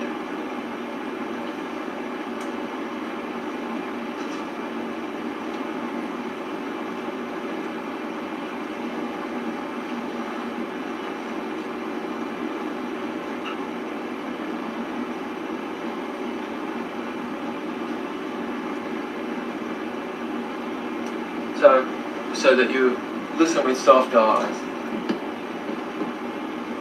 Some people, it's difficult, for them to be able to look at you in your eyes and still keep a train of thought. And the reason why is because possibly you've been held to the external world. Your eyes are fixed on an image on the outside, and the image is solid on the inside. So that you are having not as great ability to flow from one image to another in the process of free association. And I would say free association is an element of excellence. Your ability to easily go from one thing to the other. If I was to ask you to make a noise, you could make a noise. It's interesting that I had a friend and I asked this person to make a noise and they couldn't make a noise. They wouldn't allow themselves to make a noise, anything other than like a voice. And a form of excellence is your ability to freely associate going from one thing to another. If I ask you I say mother, and you just think of a word. Think of it. You're free, are able to associate. So that's a form of excellence. I think another element of excellence relates to the ability to manage your own time. Those of you who have reached that stage in life where you have some degree of ability to regulate your own time and you're in a position that enables you to be able to do this, I would say that's a standard of excellence that you've reached in life, to be able to manage your own time somewhat. And everybody's asking me, well, what should we do to modernise? And the one thing that I'm saying is to them is to make sure that your employees have the ability to be able to regulate their own time somewhat. Because I would look around at the executives and I would ask them, who here, if there was some function occurring in the family in a week or 2 weeks' time or something, would be able to easily be able to attend that family function? And would work be able to continue on? And would you be able to do this? And all the executives would generally say, yes, they have the ability to do that. And then I would ask them, are your employees able to do this? And mostly the answer comes back, no. So I would say the business is excellent when it has diversification, where you don't have to be there, it's critical, otherwise whether is the business going to function. So we should be getting ourselves into a place where no single individual is that important that they need to be there the whole time that they're living for work. So to be able to manage your own time. I remember like being fairly small, maybe 4 or 5, sitting on my grandfather's knee, and I asked my grandfather why it was that we'd left Cornwall in England some 7 generations ago to sail to Tasmania and settle in some islands off Tasmania. And I remember my grandfather sharing this story with me, and he said that what his grandfather told him was that there was this machine that was erected in the village of Cornwall. It was about the time of the Industrial Revolution, and all of a sudden my grandfather said to me that it seemed like people were starting to be regulated by this machine. That it seemed like the machine was governing the people. That when this machine got to a certain place, everybody had to be somewhere. And then everybody was waiting around for the machine to get to another place before they could head off somewhere. And I wondered what that machine was, and one day I found out that machine was a clock. And then my grandfather was surmising with me the importance of natural time, the importance of cyclical time, and the importance of personal time.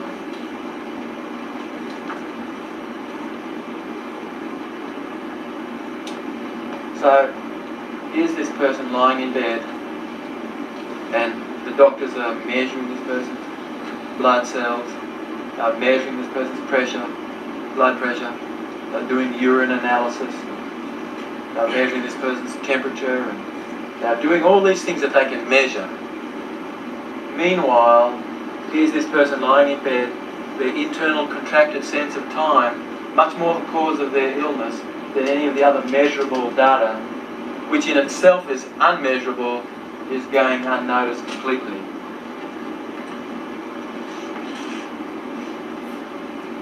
So, longevity and the amount of times your heart beats has a lot to do with how long you will live. Those animals which have very fast heartbeat, like a mouse, that mouse only lives for how long? A few years? 5 years maybe at the most? And an alligator can live to about 100 years, right? Because an alligator can slow their heart rate down to about 1 a minute, which is pretty incredible. So that feeling of a sense of time and the expansion of time.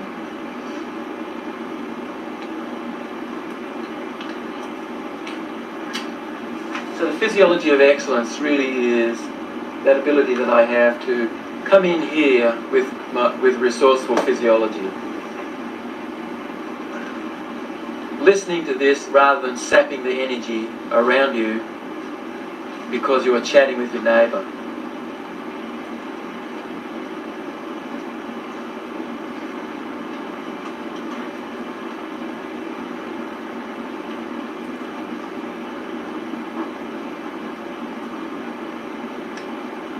There was one day there at the university, I was really quite involved in politics in our university, and I was Vice President of the Senate at the university. And New York University is the largest private university in the world. And I knew one day I was going to be saying something to these people, and I knew they had deaf ears for what I was going to say.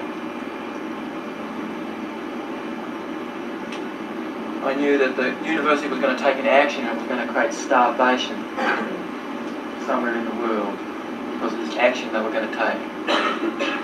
Because the university wanted to feel potent about something that was happening in South Africa, they decided that they were going to pull the rug out from underneath these people's feet and help try to collapse the infrastructure.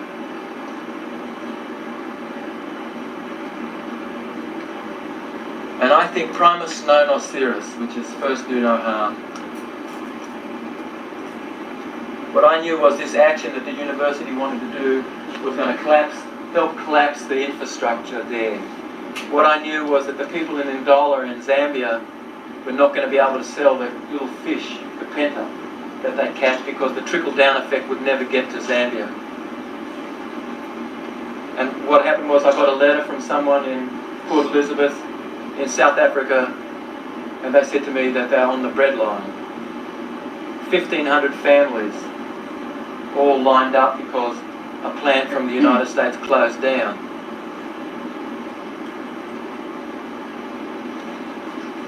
We got a report just a little while ago, and sure enough the report came back that this action had created starvation.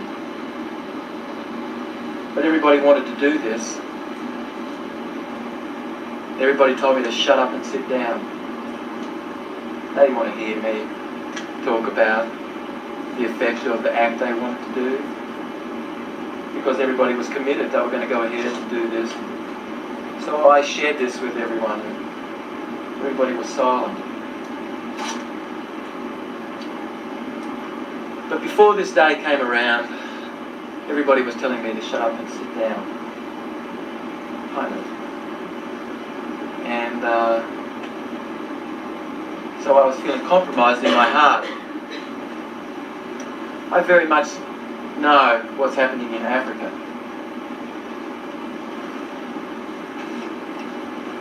Out of everyone in that room, I had been there the most recently. Not only that, but I had spent quite some time in Africa. And here these people were, sitting in plush leather chairs, thousands of miles away from this situation, making a decision that would affect these people's lives, not having any idea, really, what it's like to be starving. So, I felt compromised, and for a short while I thought, I'm not going to say this. I'm just going to allow them to do what they want to do. But something inside me said, no. You speak what's in your heart. So I remembered what people had said to me before I went through Africa. Oh, that's going to be very difficult for you to do. That's going to be very difficult for you to do. I don't think that you're going to be able to do that. And I did it. And And this was really a powerful resource, I tell you. I just thought of that resource. And when I came into that room, I knew what I was to share with everyone. And I was uncompromised in my heart. I was going to speak what was in my heart. And I think what a wonderful thing for each of us to be able to do this. To be able to speak what you have in your heart. To be uncompromised. To make your free behaviour your path, the true path. And that anything uncontrived is pristine like the sky. And I see each of you this way, as pristine as the sky.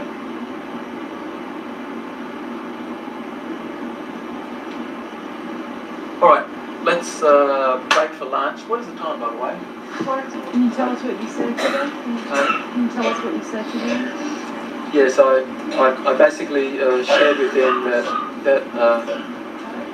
that this was a punitive act. That this act was punitive. And that I do not believe in this punitive act. And I told them that what is going to happen here? Here's these people who now are fenced. No, somebody in a soft armchair, thousands of miles away, drew a line and said, now you can no longer go across that border, imaginary border, where your families live to collect food, because there isn't anything growing here anymore. There isn't any way that you can grow food here anymore. And subsistence agriculture has disappeared quite a bit, because now a monetary system has taken the place of subsistence agriculture. So now money is very important for these people to be able to procure a living, to be able to have shelter. So anything that we do to disrupt this is a great disruption to the flow of things there. And I said to these people, what are the people of South Africa going to inherit? What are we leaving them here with this act?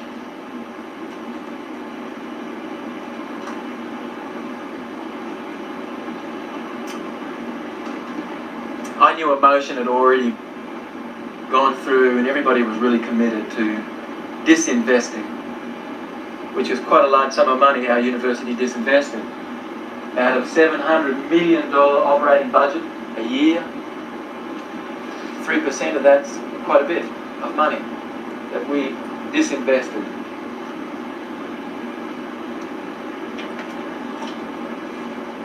I think that there's a way for change to occur, and change is occurring. And that allow this to occur so that our standard of living, everyone's standard of living is raised. Let there be some economic conversion where the commies are not threatening us. Let there be some economic conversion from all the money spent on weaponry, and let this start to be spent now on human services again, so that everybody's standard of living can be raised. Look at those modern countries in the world and what they're doing. These modern countries the governments are using their scale of economy to support products and services that have real market value in the world. Because the tank doesn't. The tank rusts in the field in Dugway. It becomes obsolete after a year. A truck does though. With a truck or a tractor you can make money. But a tank, you're not going to make money with a tank. Part of the reason that there's such a slump here truly is because of the amount of money that's been spent, squandered, in an area which is not about product and services that have real market value in the world. And so all these governments, these modern governments who are getting along in the world, they're using their scale of economy like Texas Instruments does, to put their money behind products and services that have real market value. Texas Instruments, they can make a loss for 12 years on a calculator. They're using their scale of economy to forward their product and services. And so governments, modern governments today, are using their scale of economy to be behind they're entrepreneurs in the country, to be behind institutes that's involving small business association and really educating the people, because that's how all of our standard of living rises. When we have when the dropout rate is no longer 27% from high school, which is like really quite a high dropout rate for the world as far as high school going on to college is concerned. So that everybody's standard of living is raised as a result of what it is that we do. There's a way for this to occur, and this is occurring, where everybody's standard of living is raised. So, full body calibration. Now, not that you'll look at this now, but have a look over lunch or some other time, okay? There's a diagram in there, all right, and it's got studios of the mind, and there's this like little room, and there's this person tapping a foot or something, right? And you can see ears, so you know the person's facing you. So whenever this person casts a body movement or their eyes up into this quadrant up over here, the person's accessing this side of their head, which is involving visual memory. Their actual visual memory. When you start talking away to you and then they go up there to get information, this is accessing information from actual memory, visual memory. When the eyes come up over here, or there's movements up, like I raise my hand up into this quadrant up here, this is visual construct. I'm constructing something visual from words, probably. Or auditory construct, when I'm coming down here below the shoulder and above the hip line, in this area here, I'm going more into auditory construct, auditory construction. In other words, constructing what I'm saying from words, and I'm constructing it at the time, rather than auditory memory, which is over here. Auditory memory in this hand and this quadrant visually is going much more to this hemisphere here, which is involved in actual memory. So, you know, when I bring my hand over to this region here, I'm actually accessing auditory memory. Or when I go like that up here with my hand, I'm actually accessing visual construct. Or when I go down over here, I'm actually accessing kinesthetic, my feelings. So when you're feeling like you would like to be more in an expressive state, kind of tune a little bit more into the right side of the body, because the right side of the body is connected to the left hemisphere much more. It's the left hemisphere which is involved in sequencing and flow. So when you are wanting to be in a sense of flow, you can do that by tapping into that by just moving over onto your right leg. There's a haptic reflex down here which stimulates the liver. And the liver is what gives my lungs the ability to be able to work. The liver is providing energy for my heart to work. The liver is providing energy for my brain to work. So that when you watched the Olympics last time, and you remember the long distance, the marathon, the men's marathon, there was a runner from Kenya who, in the last 5 minutes of that race, took the lead. And it was amazing for anybody running, because everybody felt that they had pushed themselves to the limit and they were totally at their tether. And here was this runner from Kenya passing them. This person was at their tether too, totally, completely at their tether as well. And the minute that these two runners saw this runner from Kenya passing them, they slackened off. They just thought, oh my God, here I am now thinking I'm at my tether, and here's this person passing me. And this analog robbed them of some energy in themselves. This was allowed to occur. And we could watch this in the race. Now, the runner from Kenya kept running and was up about, got about maybe 100, 150 yards in front. And that's enough, well and truly, to win. And all of a sudden, the runner from Kenya slowed down. The minute that runner from Kenya slowed down, he lost the race. Because the minute that he slowed down, the two people behind realised that he also was at his tether. And gave them new energy. They took after that runner from Kenya, and they passed that runner. That was the greatest mistake that runner made. If that runner had been able to just to keep where they were, that 150-yard break, that would have been enough. But this runner slowed down a little. And the minute that this runner slowed down, everybody's liver went, wow. Their brain went, wow, we can do this. So they picked up a VW, or they did something. They really took off after that runner. So it's actually the brain state that enables to give you energy. I work with people who've been diagnosed as diabetic, and they're perfectly fine today, because when they got diagnosed as being diabetic, they were depressed, and the hospital didn't know this. The hospital took their blood sugar count and looked at their insulin and said, oh, you've got a flat sugar tolerance, which is true. When somebody's depressed, they generally do have a little bit of a flat sugar tolerance. And so the person was diagnosed as being diabetic, and then they're on insulin.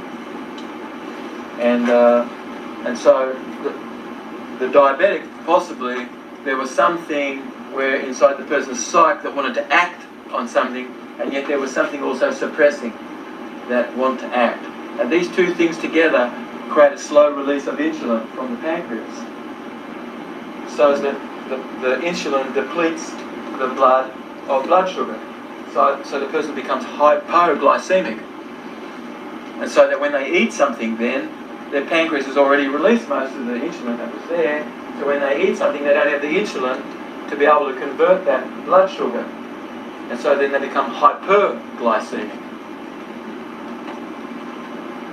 So it's possible, truly, there's much that we are understanding today about the brain and our belief systems and how it is that our brain processes affect our physiology and vice versa. And that a friend of mine, Virginia Davis, who is one of the directors of Four Winds, was working at a hospital, and she would come home and she shared this with me. She said, you know, I know exactly how much these people are stretching to recover in life. Because she was going to the hospital and doing movement with these people, and she would see someone kind of just do a little feeble stretch. That's how much this person's stretching to recover. This person who's really stretching, this person's stretching to recover. And so what Jenny was doing was building up a resourceful physiology within these people, so that this resourceful physiology could be applied to the treatment process. Because no doctor would ever say that will was not a part of your ability to recover. Will is intimately involved. And no two people suffer the same thing with the same condition.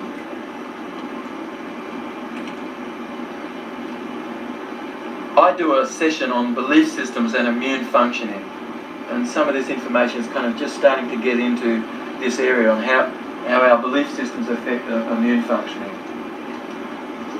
So when you see this occurring with the hand, of course, this is stimulating the auditory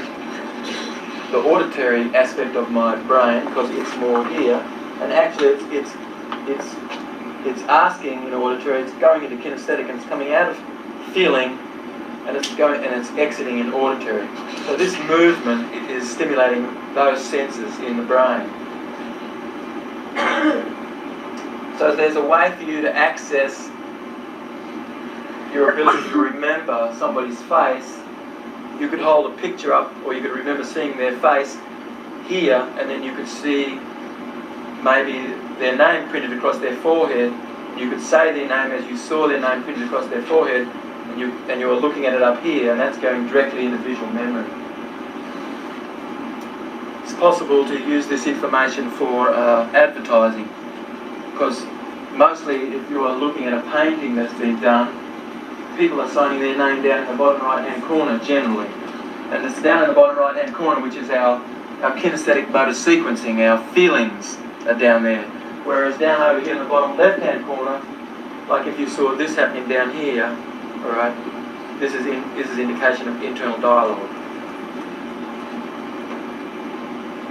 Or this hand moving here, down here in this quadrant, this is an indication of internal dialogue. Or the eyes focusing down over here, this is an indication of internal dialogue. And so if you're interested in being in an expressive state, it'll be good for you to be in a mode that's expressive. Because if you're in internal dialogue, then they're competing for neural pathways at some level. And it's possible really truly to be standing on your head or be in any place actually and be able to be resourceful. The main thing is the major highway to introspection and going inward, which is this hemisphere which is involving going inward, happens as a result of going over onto this leg. So generally also this is involving aversion too. Aversion generally is tapped with body movements and contractions to the left. If you watch Morton Downey Jr. or something like that, he's, this show's pretty aversive. He really wants to know what's wrong, and you'll notice that there's a lot of left. When you watch the show now, you'll notice he often comes up to the left side of the podium. He's often speaking with his left hand. He's often, slumped over the left, right? Because basically, this is tuning the brain, which is involving major highway to aversion. It's the major highway to introspection, going inward. Whereas over here is the major highway going out for production of energy. Whereas this is going more into my senses, going inward more. And so I'm literally going out and going in. And so let's say that there was something you were feeling a little bit down about something, and you kind of you realised that your weight was over on your left buttock. Shifting your weight over onto your right buttock will change the way that you feel about that. You'll be amazed. All you need to do is to shift from one buttock to the other and you will change your state. And you'll be amazed. It'll be difficult to feel the same way. Okay, we could go right into hands and we could continue on with full body calibration, but just one more thing and then one more minute. So notice that whenever a person's leaning back like this, alright, their centre of gravity is going back outside their base of support. We do this to be able to dissociate, to reflect on the past and the future, to leave the present tense somewhat, right? So when my centre of gravity is directly over my base of support, I'm in an integrated state. And the more kind of outside a person's body is, the more dissociated they're able to be. And so dissociation is a wonderful thing too. It's a resource that enables you to go from one thing to another, to be able to dissociate from something and go to another. See, a dog dissociates, just kind of, it shakes itself like that and off it goes, you see. And I think animals teach us they're wonderful teachers. You'll notice that a dog just goes from one thing to the next. After you finish patting the dog, it doesn't hang around feeling embarrassed, wondering what to do, right? Hanging around feeling embarrassed after you finish petting it, okay? The dog just goes and picks up a stick. It's just on to the very next thing. So dogs really teach us this ability to freely associate. So anyway, I think that's a sense of excellence, this ability to be able to freely associate, to go from one thing to the next, to have a smile on your face, to be listening with soft eyes, and to be able to look into someone's mind, to look into their head, to look past their face, to look through their face, to look into their head. This enables the eyes to be softened, and we're attracted to people who do this to us. Somebody who holds us to the external world, we're unable to dissociate because we're being held to the external world by their eyes. So one day somebody was at school and they weren't doing very well at school, and the reason why was because their eyes were glued to the external world. They were unable to access internal vision, and accessing internal vision is very important to be able to do well in the school system. So being able to imprint the word in your mind and spell from the visual imprint is the best way to spell, because if the word was phonetic, you have to see the letter P and the letter H in the word phonetic to know how it's spelled. Because if you were spelling it phonetically, you'd miss the bus. And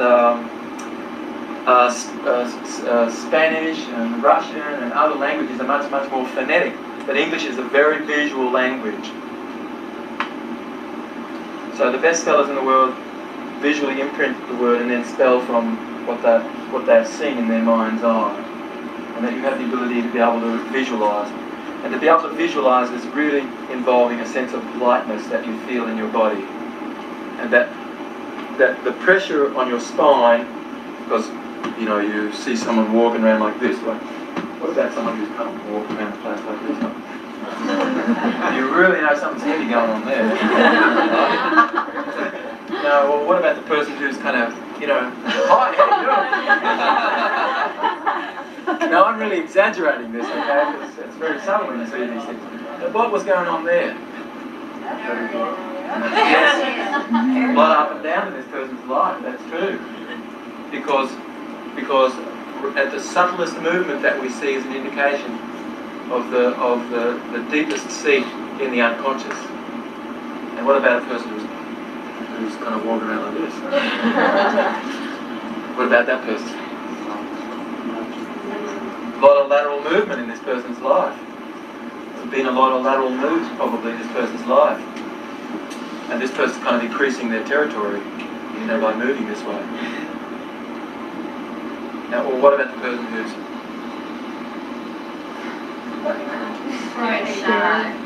kind of teeter-tottering on the earth, right? Not much contact with the earth here. So under a woman's feet, there's a little bit more negatively charged electromagnetic energy. And under a man's feet, it's a little bit more positively charged. And that there's a field of energy around us. That if, for instance, you were to scuff your feet on the floor and then you were to go near a fridge, it's possible the fridge to stand out. And that's evidence that there's a field of energy around your body. So truly there's a light that's emitted from you. How you feel in your hearts. And to feel the warmth from your heart and to lengthen the inspiration through your nose. When you lengthen the inspiration through your nose, this is where ecstasy is tapped. This is how you tap into the feelings of ecstasy. Notice that. So when you tap into feelings of ecstasy, what happens is, what's occurred is your respiration has changed, so that you are lengthening the inspiration through your nose. Because that's very important, because that's what stimulates the septal region in the brain. So it's very important for olfaction. And whenever you see someone go like this, right, generally like this is tapping integrity. And people generally tap integrity through the nose. Like this, they go, what? All right, I think that somebody's gave me the message that lunch is ready, so to all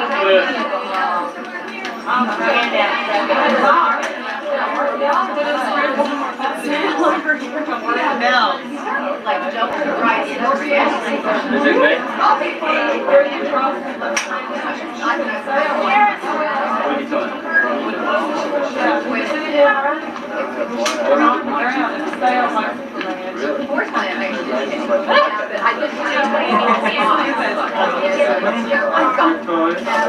What's the price?